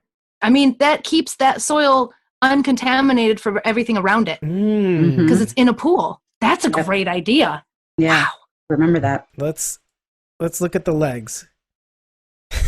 Definitely skinny legs. This is the thing that like when I said this character, like, what the fuck are you talking? What are you talking about? Female keep calves? it right there. I was like, I know. Look at those female calves, and then you're like, shut the fuck up. No, I mean they're definitely skinny legs. Yeah, maybe. I don't know. Maybe you're right. Honestly, if we didn't know where Kelly was at this torso. point, The torso looks like a torso. Well, it looks like a padded coat too, though. That's the thing. No, because the bottom slit. Like you can't even see my fingers. I'm like pointing to the coat. I'm like, see that part there with the hem. Yeah, like, but if they're wearing armor under it, though, because the guy has clearly a steel mask. I've said it before. If it's not Heath, I'm gonna lose my fucking mind because it's not Heath. I've been waiting patiently for how many seasons, and if Morales can be one of Negan's lieutenants, there is no reason why Heath shouldn't be showing up and kicking ass. Like, okay. So here's the argument, though. If Heath is with CRM, this is what I tried to explain, but it's probably better that I explain it in voice. If Heath is with CRM and not the Commonwealth, clearly either he escaped the CRM, which is very unlikely, and that he would be alive. They would go after him and murk his ass. For sure. Because, again, that's how they operate. You know, nobody can know about these communities. You leave your exendo, you're like nothing. well, what kind of tools or weapons are those? Because maybe that's an indicator of anything. I don't know. Well, they're like a sickle. Okay, so Nisa's also saying it's a woman, though. But I don't know. Could be Brianna's legs. Yeah, that's what the more you said that it looks like Brianna Venskis in the last episode, like the more I'm agreeing. I mean, the only reason why I would say that is because she was like, hey, on Instagram, I was going to be on Talking Dead. Sucks that I couldn't be it. I'm like, wait a second. If you were going to be on Talking Dead, were you the woman in the iron mask? And I commented on it and she liked it. Yeah. Tomorrow was supposed to be my glorious reunion with these wonderful creatures on AMC, The Walking Dead. But alas, the suspense must grow. Missing my family. Hope you're all staying healthy and happy. If anyone is ready for COVID-19, it's this group. Right? Okay. Yeah. And it's Cooper, Nadine, Dan Fogler, Seth Gilliam, Angel, Ross, Marquand, Rachel. Yeah, I can show you the Rachel picture. Ward, I don't know the address. And Jules is there too. I can too. Oh. Yeah, no, but it's easier if I go. show it to you on your screen share. I know, right? Yeah. And some other people, but I don't recognize everyone else. And this is Carol's comment. Jules? I think that's Jules. In the back. No, that's my comment. Yeah, this one in the back is Jules. This is Daisy Schuler-Meyer. Yeah. That's the director. Okay. I don't know who that is. That looks like Ross Jules and Marquand. Rachel. There's Diane. Yeah. There's Rachel Ward. I'm just... Wait. Yeah. There's Nadine. Is that her Mercer. name? Diane? No, that's I don't know Rachel Ward's real name. Oh no, it's Aviana Meyer. Yeah. Okay. Minor. And Jules we know is Alex Gambati. Yeah. Diane is what's her name? What's her name in real life? Carrie Cahill. Yeah, that's right. Carrie Cahill. Yeah. Yeah. Yep. Seth Gilliam, Dan Fogler, who's disappearing. Dan Fogler. Right? Oh my gosh, he's like melting away. Who's that young chap there? Whom? In front of Jules. Yeah, that's the only thing. It looks like Matt Lintz. Oh. It looks like Matt Lintz, but it's not. No, his hair's way too dark to be Matt. It just looks, and it's so small. Hold on, I could zoom in even further. There we go. No, it doesn't look like him, right? No. Maybe from a distance. Daisy Schuler-Meyer. And everybody else just looks... Sorry, I'm getting distracted by her Instagram. Yeah. We did a number on that last week when I posted the videos. You love that. I hope she got my message. She got mine. How do you know? How do you know if somebody gets your message or not? I wrote her. It says, I don't know if she read it. Oh, yeah. Well, no. Apparently she hates me then. Yeah, it's sorry. I'm kidding. She followed I our don't give a shit. Nobody pays attention to me. Nobody responds to me. I'm used to it. No, I'm a nobody from nowhere. She followed our account like 2 years ago. She was like one of the first few people. Then like, what's her name? Then she got famous. Nicole Barre. So when she got that blue check mark. Yeah. So by the way, when you push this agenda, I was just like, both of you pushed this agenda, I think, right? Because Carol, this was your photo, right? Yeah. Yeah. After Rachel said it. Because basically, Carol definitely started it off. Oh, okay. Yeah, I hadn't seen this before today. Oh, right. Okay. So basically, I had seen it, and I saw her post, and I commented and said like, "Oh, the woman in the iron mask," and she liked it, and I was like, "Oh, well, I think it might be the woman in the iron mask." Although I do have to say, she's very good at liking all of her comments. All of them. All of them. Fair enough. Yeah. Could have been that, but then also why would you have been on Talking Dead? Like, you must have played some sort of like role in the finale. Her caption said Walking Dead, though. I don't think she was on Talking Dead. Yeah. Well, if she was on Talking Dead, she still would have, because they've been doing their episodes over Zoom like we do. She still would have been on there, yeah. Interesting. Well, see, that's the thing. We haven't seen any. I don't remember seeing her at all this season. Maybe no, but I don't think so. No. We have not seen her since the first half of season 9. That was the last time we saw her. Right. Trust me, I've been paying very close attention. I feel like maybe we might have seen her in Dante's origin story. Maybe. Mm-hmm. But it's probably Leo DiCaprio. Maybe.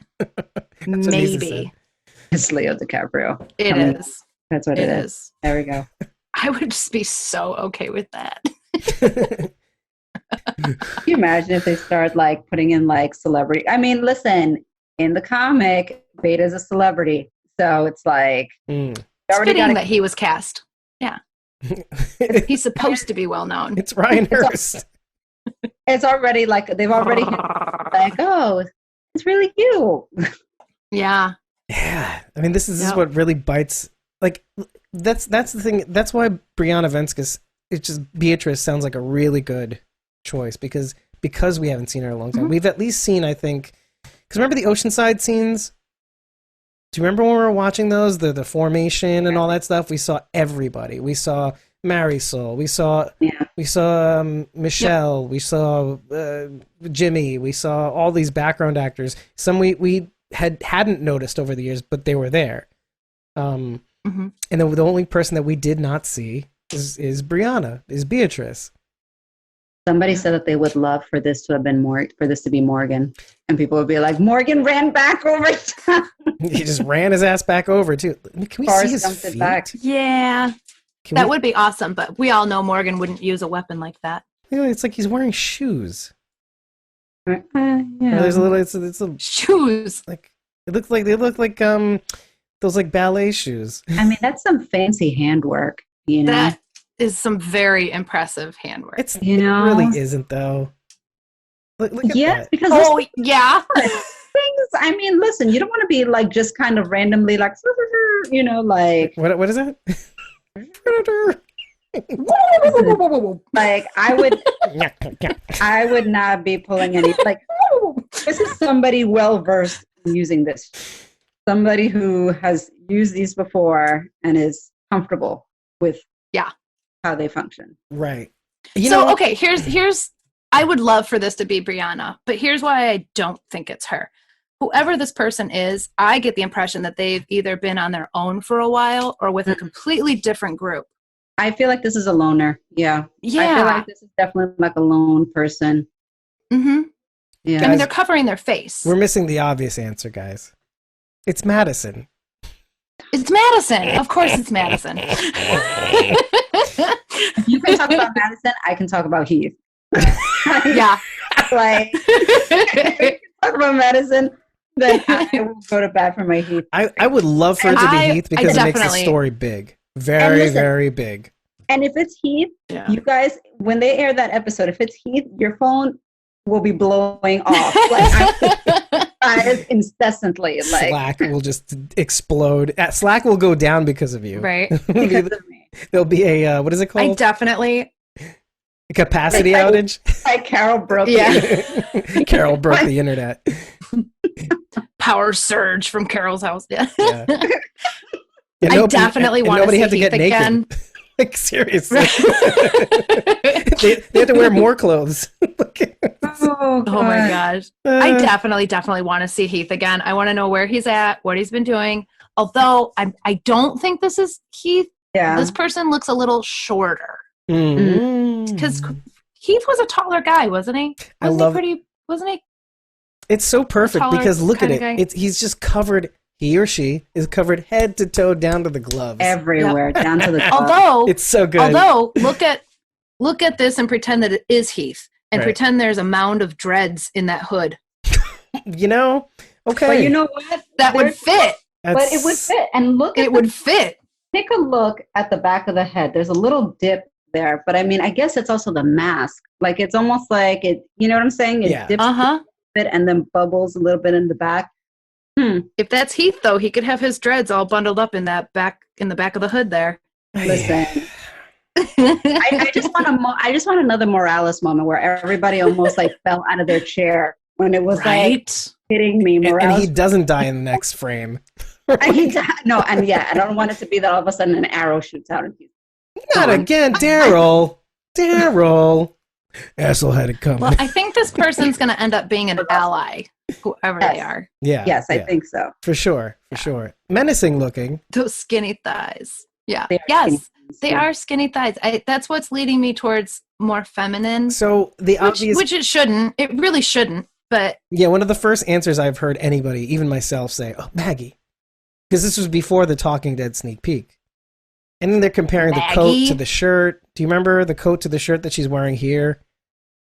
And it's not the same, but I don't think I don't think it is either. I mean, no offense, but Maggie's not that badass. But we don't know. 7 years later, you can learn a lot. Maggie's not that bad. But this is a level of Marshall that she's not. Well, I don't see Maggie ever at this level of if badassery. Michonne could pick up a katana after 2.5 years of whatever isolation. But Michonne's also a warrior. And also you got to remember beforehand. No, but if you remember her background story, like when they showed her with like her husband and like the cousin and like her son, like she was training with a sword at that point. Like they showed the sword and everything. Like she was already kind of like, she was somebody who was a lawyer, but she was already like sword wielding lawyer. Yeah, but she was dipping also into like visions though too. So that could have been after and like something, because there was a little bit of like present and past in those flashback scenes. So it's not clear. But I think that at least from the scenes when she was at the prison and she was like thinking back to her life before, like it's like, you know, she has like a background in it, you know. I mean, listen, we have a sword. I agree. So I agree. And I always how thought good are you Michonne at sword wielding? Well, I mean, I have time now, so you'd learn fast if you had to, wouldn't you? I would, and I have time right now, so I might as well. So I reiterate the point: 7 years isn't enough to wield sickles. Like, no. The thing I've always seen Michonne as a warrior. Okay, like Carol just said, right. She had a sword in her house. She was probably preparing, if not before, immediately after this all broke down and everything. Maggie and her family were not. We saw them in this false sense of security. To me, Maggie is your Deanna. She's the diplomat, a verbal leader. She's a diplomat. She's not a fighter. She's not a warrior. Yeah. You know, and I also feel like her fighting style is a different kind of fighting style. If she has to, yes, I agree. Yeah, I think that like if she has to protect herself, like when what's his name? Gregory, your boy Gregory. Oh yeah. Basically, like arranged the hit on her. Hey, she defended herself, like when they went, you know, toe to toe, you know. So like, she can take care of herself and she can fight. But I think that her fighting style is sort of like, you know, is a very old school kind of Americana, like stay off my property. Well, like boxer, kind of brawler. Yeah, kind of more, like that, whereas Michonne, it's like this martial sort of thing, like it's a different, like Morgan, it's a different style of fight. It's Michonne's more like, I dare you to step on my lawn. Like Eastern martial arts, yeah. Exactly. Maggie puts up a sign and says, stay off the grass. Michonne's like, I dare you. Right. But I think that's the thing, that's what makes this, and again, I'm being devil's advocate here, like, the only reason I could see her doing this and being kitted out with a mask and all that stuff to be unrecognizable is because I don't think she wants to go back. I think she wants to save them, dip in, dip out, and head back to wherever she's from. Because if she is with, let's say, Stephanie, or maybe the Commonwealth, or whatever, I think she has a vested interest in getting in, getting out, and going back to Herschel. It explains why she wouldn't want to come back after all these years, and maybe not reading the letters. Maybe she had problems of her own. I'm not saying this is her. I'm just trying to devil's advocate this thing, because if it turns out to be her, you're going to be like that. Oh, well, for the audio podcast, be like, what the fuck? And then now why? If it does turn out to be her, I will be absolutely shocked. Because I would place money right now to say it's anyone but Maggie. Now, bear in mind, this is the opening minutes, technically. What we just watched? Yeah, this whole thing is opening minutes. Oh, really? Oh, wow. Or it's like, I think it's opening minutes. Yeah, Nisa says she hopes it's Molly or Clem from the Telltale games. Yeah. I would love that. I know who Clem is. I haven't met Molly yet, Nisa, on the game. I just finished season 2, like yesterday. I've got to get the rest. I don't know who Molly is yet. All right, so let's capture some of these Maggie scenes. First thing I noticed was she still had her ring on. She still has a ring. Yeah. Okay, that's telling you something. Well, maybe. I mean, is it telling us something, or is it telling us she remarried? Well, there's the engagement ring and a wedding band. So I don't know what that means. Right. Didn't Glenn only find one ring for her? I wouldn't harp on it. But I wonder, maybe she did remarry. Maybe it's Eduardo. It's not Dante. I was about to say, I'm still disappointed how that shit went down. Yeah. Me too. I am too. I was bummed about Batman. I was so disappointed. Well, even from no hope for Dante. From a TV watching angle, I think it was kind of like a dud. This character was so cool. So cool. He was, but he was so bad. I know. Shame on you, Dante. Shame on you. Well, it's like he basically, the way we get excited over Princess, about how well they casted for Princess. Oh, yes. It was the same with Dante. When he walks onto the screen and it's like, it's Dante, I was like, whoa, this guy hit it out of the park. I was like, this is perfect. And then I was like, oh no. They really, really know how to string along the comic book readers. Hey, I mean, they knew that. They knew they were going to put him in there. They knew they were going to give him the same personality, and they knew that what it would do to us. Yeah. We would, and it worked. We fell for it. Hook, line, and sinker. No reason not to. It was like, exactly. I mean, it's like, I'm just following the breadcrumbs here. Yep. And I love it. I love it though. I mean, at this point in watching a show, I should be able to tell you what's going to happen every 10 minutes, and I can't. Right. And I love that. I love it. Oh yeah, definitely. So here's the thing about you being right about, look, there's multiple letters here. Mm-hmm. Oh yeah. A, who's dropping them off? B, who is saying, who's reporting back saying that these haven't been read? You know what I mean? And I think maybe go ahead. Or maybe she just used to go on a fairly regular basis, and then I don't know. I mean, I don't know where she is, and then something happened, and she kind of fell off of like going to check her mail. After many years. I don't know. Right. I mean, we're talking like your mail accumulate. We're talking 6 years, right? 6-7 years at this point now. Yeah. Closer to 7, probably. I guess I just wonder, like, how far away is this meeting point from where she is versus where they're coming from? Like, how long does it take to bring the message here? How long does it, you know what I'm saying? Like, oh yeah. I feel like it was supposed to be near Oceanside or something to that effect. but where Maggie is, where the mail drop off is, crew. Yeah. And okay, I see. Wait, look at this. What this is, though? It looks like part of the top half of a filing cabinet or something, or like a lock. It does look like something like that. A message in a bottle.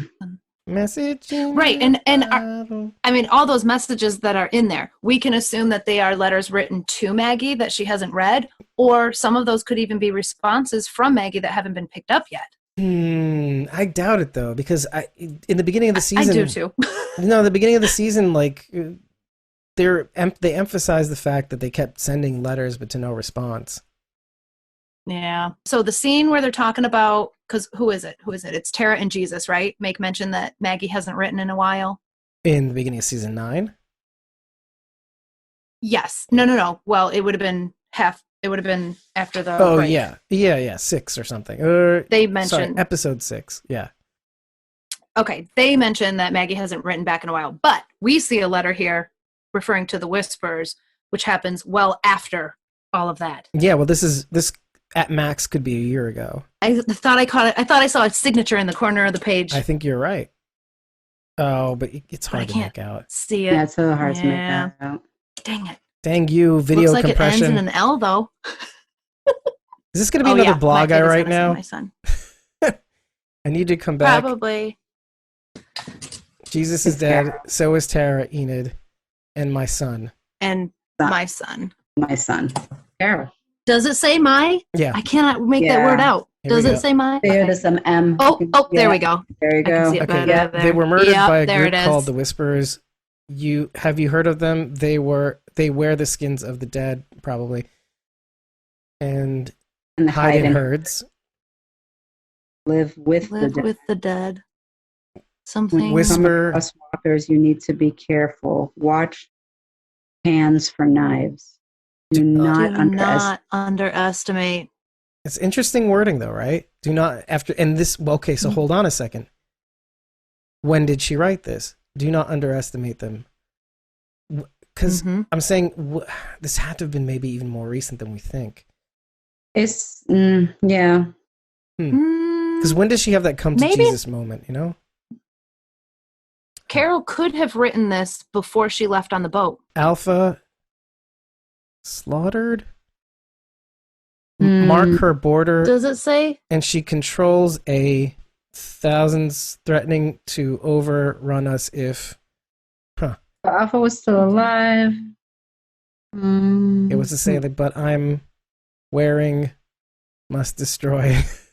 Something to destroy, yeah. Sue me. Okay, same. I'm kidding. Hold on a second. Okay. I have a feeling she might have written this before she left on the boat. Maybe. You need to come home. That's when they mention it, by the way. You need to come back.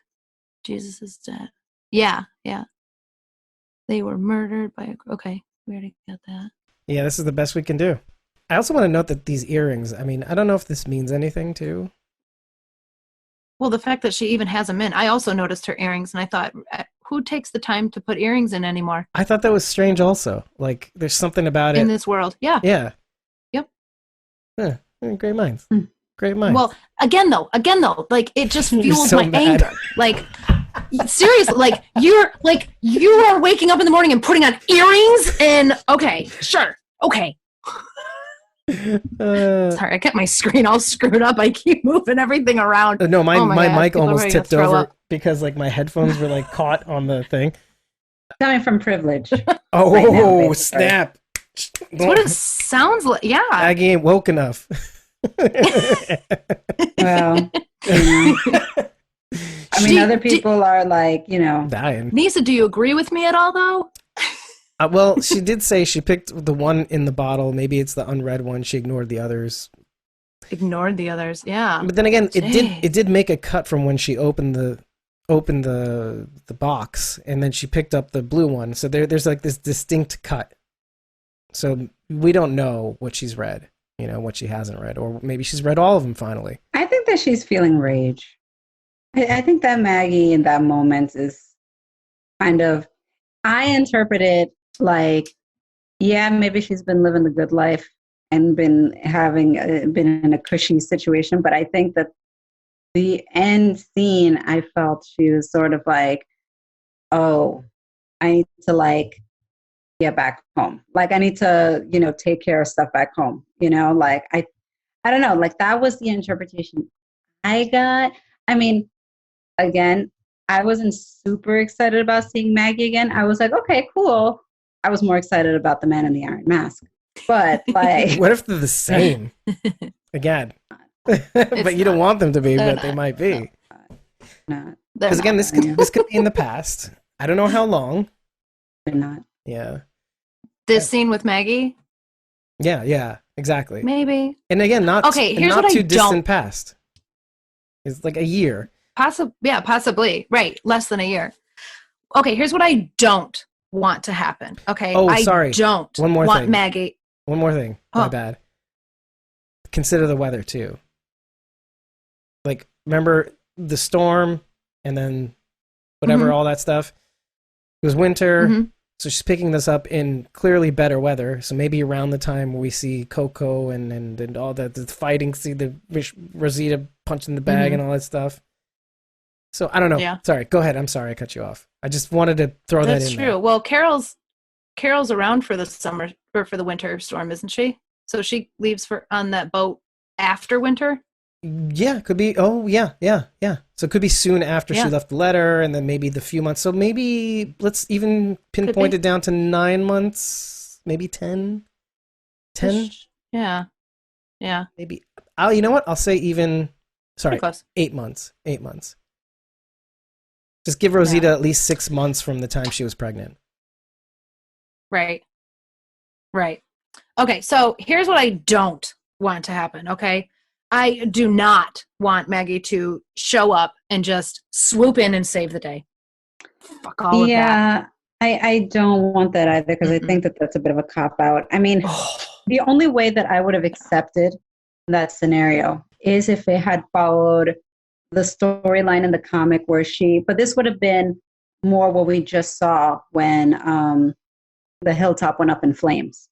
Because in the comic, she's a very integral part of that whole kind of like fire scene, and she's like saves it with like a fucking baby like on her hip. Like, I mean, it's pretty cool, Yeah. Like, yep. So I would have allowed it, and then I would have been like, Maggie, that's a stretch. Where'd you come from? But it's cool, so I'll allow it. Right. But if she kind of comes in and swoops in all of a sudden and like saves the day, it's like, I agree. If she would have swooped in at the time Hilltop was burning down, she could be a part of this finale. But now I want this to be the very last 10 seconds of the episode. Hold on a second. She's wearing a bracelet here, and then in the cut, she's not wearing it anymore on the right hand. Yeah, it's gone. It's gone. Bad editing. Oh my god! I like noticed that. I'm like, wait, let me see if there's other things because I wanted to see if she had the settler gear also. Maybe that's not even Maggie's hand. I don't know. No, probably. I mean, right? I mean, but we just caught an editing error, so there you go. Continuity problem with the wardrobe department. Did she still have the ring on? Yeah. She's not wearing the key. Okay, now it just looks like I'm scanning her breast, but I'm not. But okay, I'm just looking for like. I'm looking for like signs of like settler stuff. Okay, stop it.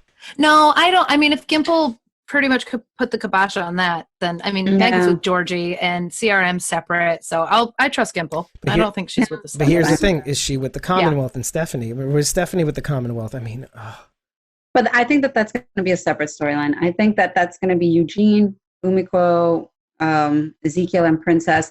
Like when they're by that railroad. Like that scene where you have like the railroad cars and stuff, like, and they're over there, that is straight from the comic.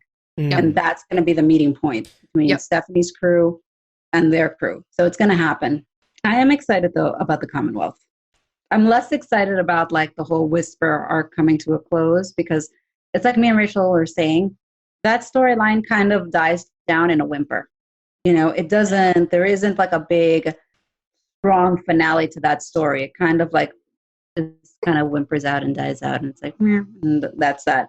The Commonwealth, I'm very intrigued, even though it doesn't sound like in theory to be like a super interesting kind of like route, but I'm very intrigued by it. I want to see how it develops. am very curious to see who they cast as what's his name? Mercer. Mercer. Yeah. Oh, I got a few. I got a few. I got a few people. I got a few people in mind. I got a few people in mind for Mercer. I got a few people in mind too. So I was just like, I can't wait to see. Being that they're doing very well in casting. Yeah. Very well. I'm like, Carol, are the people that you're thinking pretty well known though? See, like I want them to cast someone. Well, okay. The first person that came to my mind was Shamar Moore. Oh, right. Okay. Well, but I feel like he's a little too well known. I like when they pull people who you can't picture in another role. I know. That's the thing. Like, because there have been other people that they've been talking about, but I'm like, they're too well known. And all you'd be able to see when you see them would be like The Rock. That character. Like The Rock. Exactly. Yes. Yeah. And would The Rock be amazing? Oh, of yeah, course absolutely. Amazing. Yes. However, that's all you'd see. Like when he walked in, it's like, it's The Rock. Yeah. Right. You know. Although Nisa does say if it's not hot, I'll riot. But what's interesting about that is if it is The Rock and they do kill Mercer off in like the episode they introduce him, I think it's okay. I can deal with that. I can deal with that. If they're gonna bring in a really big name like that, they'd almost have to kill him off right away. Away. They'd almost have to. Merc The Rock. He would be phenomenal on the show though. He would. Can you imagine him as a walker? Maybe too. That'd be great. You get two things in one episode. I think he addressed it too, because I think that it's been brought up to him and he addressed it. Yeah. About being on the show? About being Mercer specifically. Is it the Brandon Davis? Really? It's the Brandon Davis interview, wasn't it? I did not know that. I think so. He got this breakthrough interview with The Rock and with what's his name? Johnson. Dwayne Johnson. Dwayne Johnson. Which he prefers, I think. Yeah. Yeah. I mean, it's like Marky Mark. He prefers Mark Wahlberg. I don't even think he can go by The Rock anymore. I think WWE owns The Rock. That's true. That's a good point. Yikes. Yeah, can't stop a fan from saying it though, right? That's no, not at all. But Dwayne can't make money off of The Rock or The Rock merchandise, right? Yeah, because of Vince. Thanks, yeah. Vince. Yeah, he's good. Just to like tick that last box off, though, like I'll reiterate something that I've said over and over again.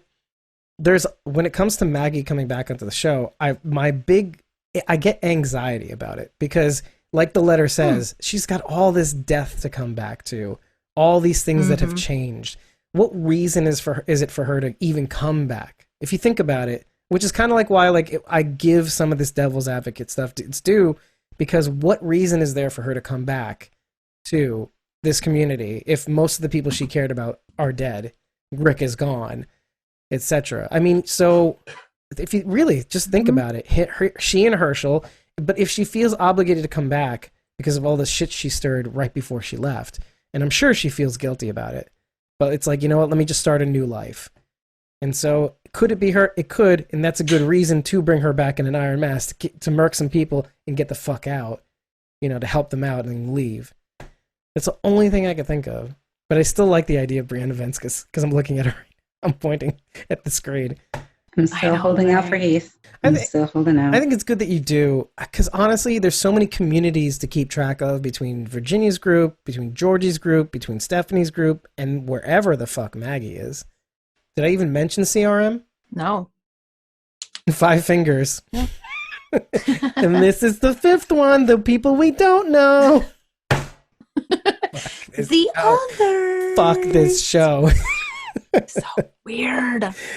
By the way, side note, did you see how Cooper Andrews is all clean shaven and people were losing their minds? Yes, I lost my mind. Mm-hmm. Yeah. But then I immediately went, everyone's under quarantine. There's enough time to grow it back out. Exactly. If I were him, I would have done the same thing just to freak people out. It's like you have time to grow it back. I was like, first of all, they finished shooting. Secondly, we're in quarantine. Everything's delayed. So it's like, you got time. I will say one thing, though. Kevin Diebold, every now and again, shares his notebook, his writing notebook. What? The most recent I'd like to get into that. Yeah, and there's doodles, too, in the margins, in the corners. So you'd love that. Mm-hmm. But the last one I saw was season 11, week 14. Now, this is the writing crew. They're laying out whatever it is, but I don't know, yo. I don't know. I'm doing this. I don't know. So what does that mean for Jerry? I love that emoji. What does that mean for Jerry? Oh my stars and garters! Another time. Listen, I mean, not everybody's going to make it out of this thing alive, like Daryl said. Like, they're not all going to come out of that thing alive. There's going to be people that are going to be lost. I mean, it's going to happen. I would rather see Daryl die than Jerry. Oh, strong statement.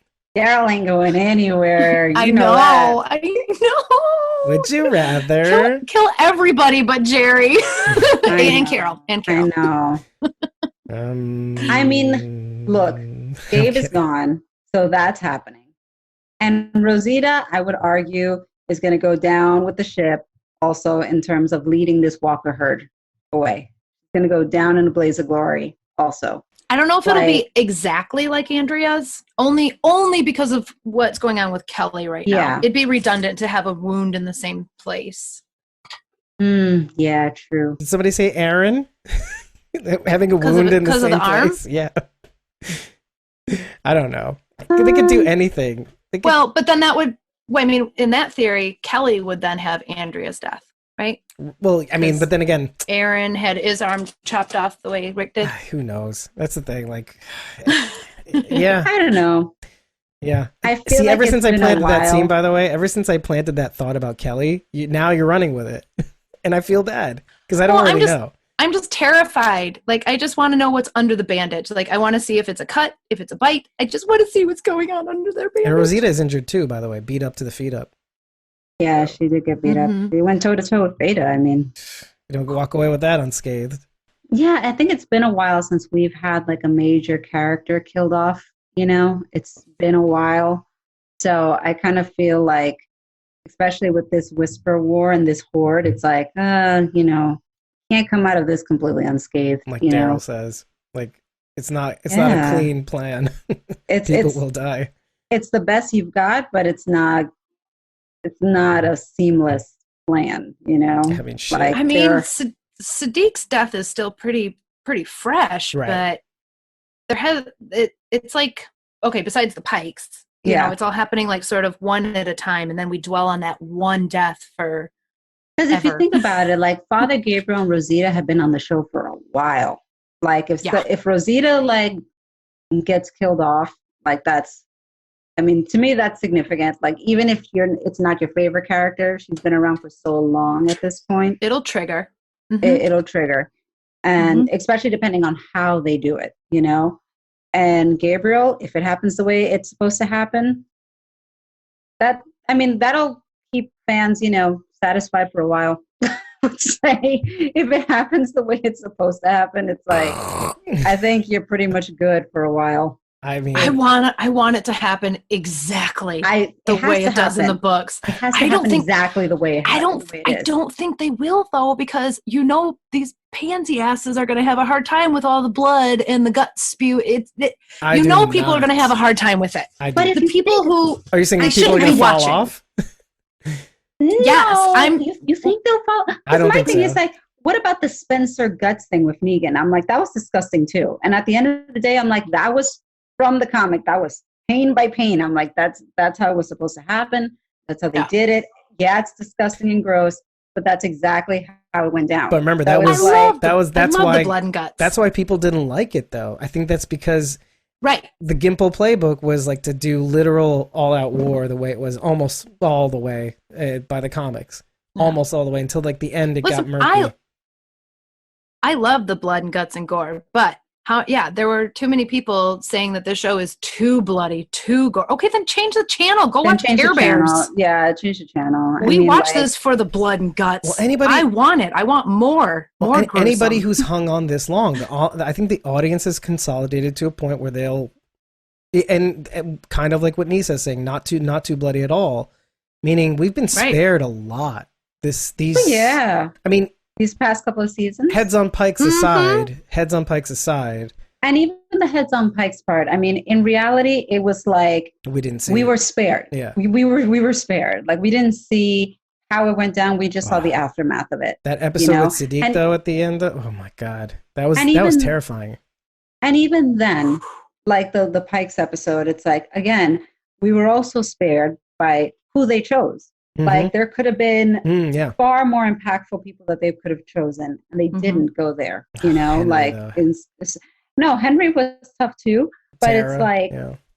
I mean, remember, Rosita was supposed to be up there, King, and Ezekiel. you know, and Ezekiel was supposed to be up there, Yep. and like, I mean, yeah, I mean, and they played Tammy around Rose with too, comics, though, right? you know.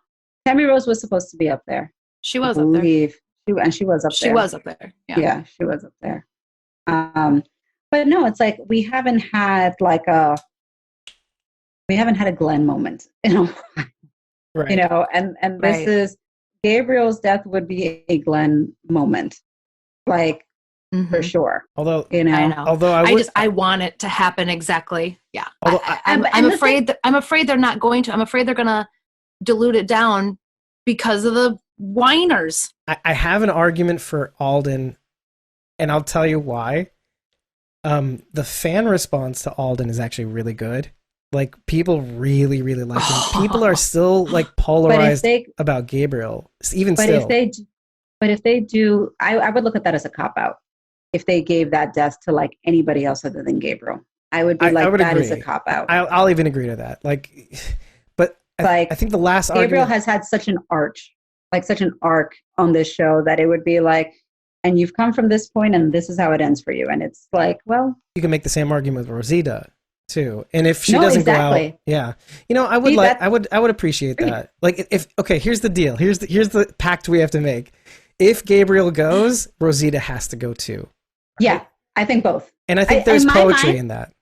And there's a poetry in both of them going down. I think it fits well with their little goodbye or whatever. Like when they had their goodbye, when I forget which episode it was recently, when they like were going different ways and they're like, oh, and they kiss goodbye and stuff. And I'm like, that's going to be the last time you guys are going to see each other. Like it was the same thing when Maggie and Glenn were like, when Glenn was like, I need to go off and find Gerald, and Maggie, and they look at each other through the rearview mirror. I'm like, and that's the last time you guys are going to be together. But they do see each other at the tower, right? Is she on the couch surveying the wounds, I think? Right? I'm like doing this. Did she see the wounds? Whatever. I don't remember. By the way, but like, Nisa's saying, leave my Rosita alone. I don't want Rosita to go. I don't, but if she's going to go, I think if she has Andrea's send-off or something in that vein, then I think that's a really badass way to go. Yeah. And I think it's fitting for her character and being such, I mean, we've seen her be a badass. We've seen her train. We've seen her, she went head to head with Beta.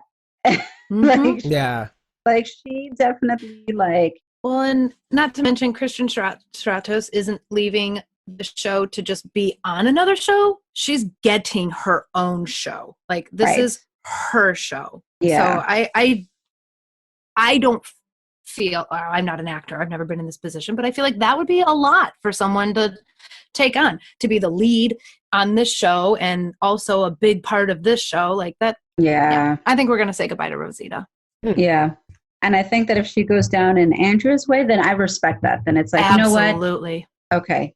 Then you know, that's an honorable way to go, you know. Yep. Fighting, you know, protecting. Yeah, exactly. Yep. Exactly. So, yep. I mean, we'll see, but that's my thought. Yeah. Yeah. Yeah. And Nisa agrees too, even though she doesn't want her to go. Yeah. No. Well, no, I mean, we don't want to see anybody dead. No. But if they are going to go, then it needs to be an honorable death and worth it. Yeah. It can't be like... I mean, it would be nice. It can't be like Beta's death in the comic, which is like... It happens in a blink of an eye, and it's like, wait, Beta's dead? Oh, okay. Uh-huh. Right. Which is, again... And they're like, okay. Yeah, and that has to happen differently on the show. And it's already in the cards. Like, so, I mean, when they were talking about Talking Dead, like, it seems like they rearranged things as such so that Beta's death would be more humongous, more crazy, more... Can I just say... this world. That I love on Talking Dead Home Edition, where, like, they were talking to Jeffrey Dean Morgan and Ryan Hurst.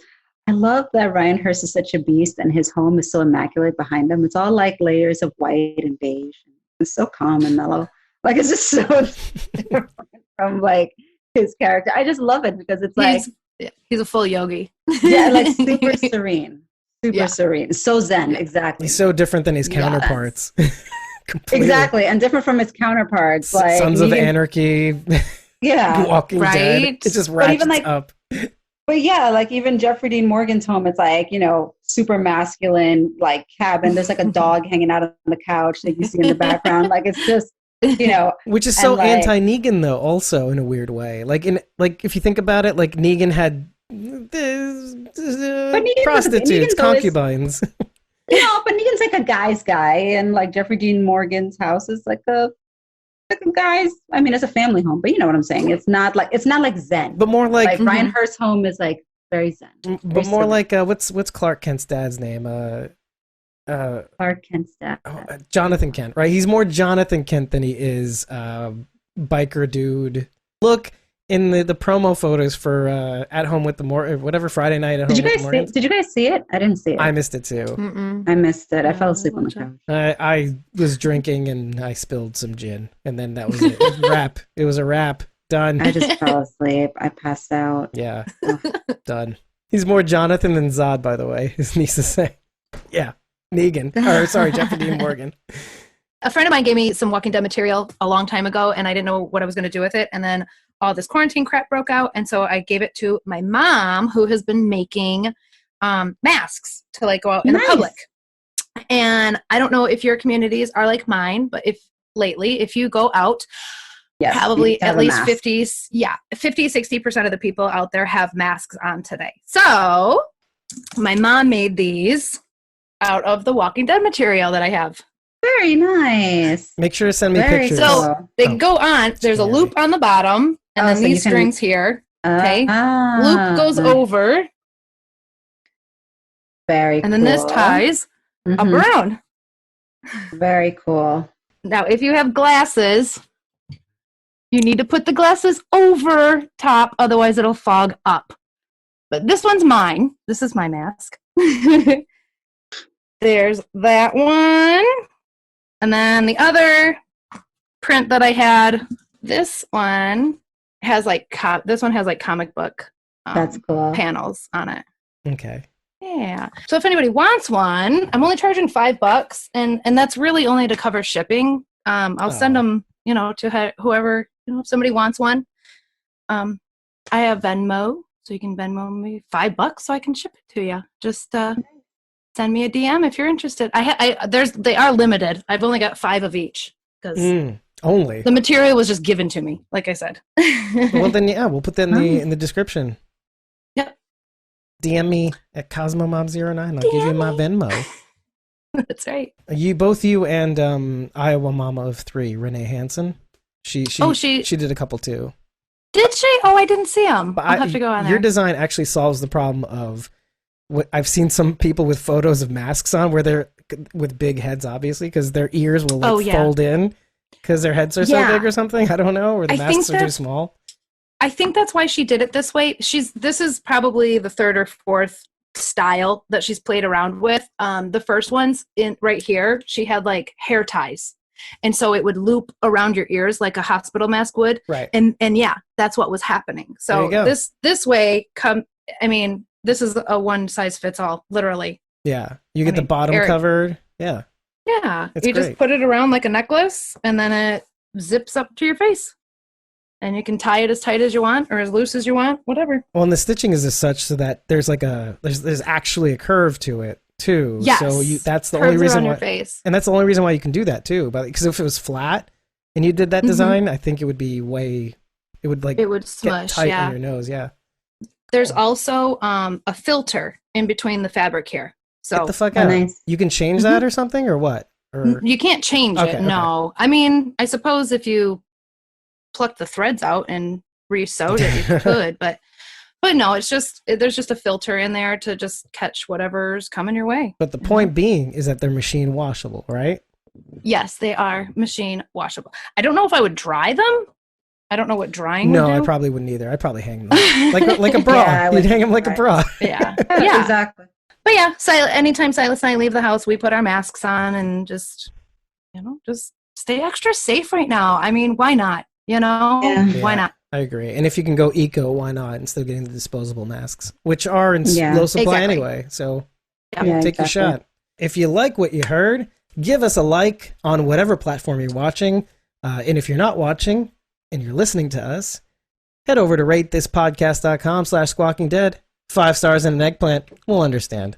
But if you'd like to write more, that would be very nice. We're just not requiring much these days. We're just 5 stars and an eggplant. That's all we need. As I said before, the recording sessions are open for everybody to join in. If you're not following us on coffee.com, you are not going to get the meeting details. So set up a follower account on coffee.com. Follow us at ko-fi.com/squawkingdead. And by the way, that little marquee in the corner, that little guy, if you do buy us a coffee throughout the podcast, throughout the video, your message will always be there in the video saying that you gave us a coffee. And what is a coffee? It's a means to support the podcast. What you get from that, if you give us a one-off, you get 30 days of access to our unedited, downloadable recordings, be it audio or video, or the backup YouTube stream. What you will not get today in the backup YouTube stream is the ability to be with us in Zoom, to join us as we watch Ride with Norman Reedus, the Ryan Hurst edition. So, I mean, boo to you, but the backup YouTube stream is good for people who would rather stream the unedited podcast rather than download it. But either way, I've been your host, David Cameo. I'm joined by Rachael Burt, CosmoMom09, and OG Squawk and D Carol G. I am Carol Gallardo on all the socials. And also, let's not forget, our partner in arms, the live chat extraordinaire, Nisa. Nisa? Thank you for being here. You are a very important asset. And again, you could be there too. So why don't you? Set up that coffee.com account today. And with that, folks, I don't know when we'll be back together again, but I will tell you one thing. I've been looking over the last giveaway that we had, and it was a shit ton of people that are on Cameo.com. I will be creating a blog of all the people that are currently on Cameo.com, and I will be making a grand list in the blog, so look out for that. Oh yes, one more thing. We also posted a clip of the charity initiative that we have. Basically, if you have or will give $50 or more to a COVID-19 or coronavirus relief charity, you will get worldwide. You will get to pick out one thing for the merch store. Just send us your receipts at giving@squawkingdead.com. That's giving@squawkingdead.com. Send us your receipts. One item from the merch store per household. One and done. And if you are a healthcare professional, just shoot us an email, and then we'll maybe get you one item from the merch store as well. Put my money where your mouth is. Or something like that. In any case, it's good to see you. We will be back here at some point in the near future to touch base with you. We'll see you soon. Love you. And fingers crossed. We'll hear some news hopefully in the next month. Right? Goodbye, folks. Take care. Nisa, you stick around, but take care.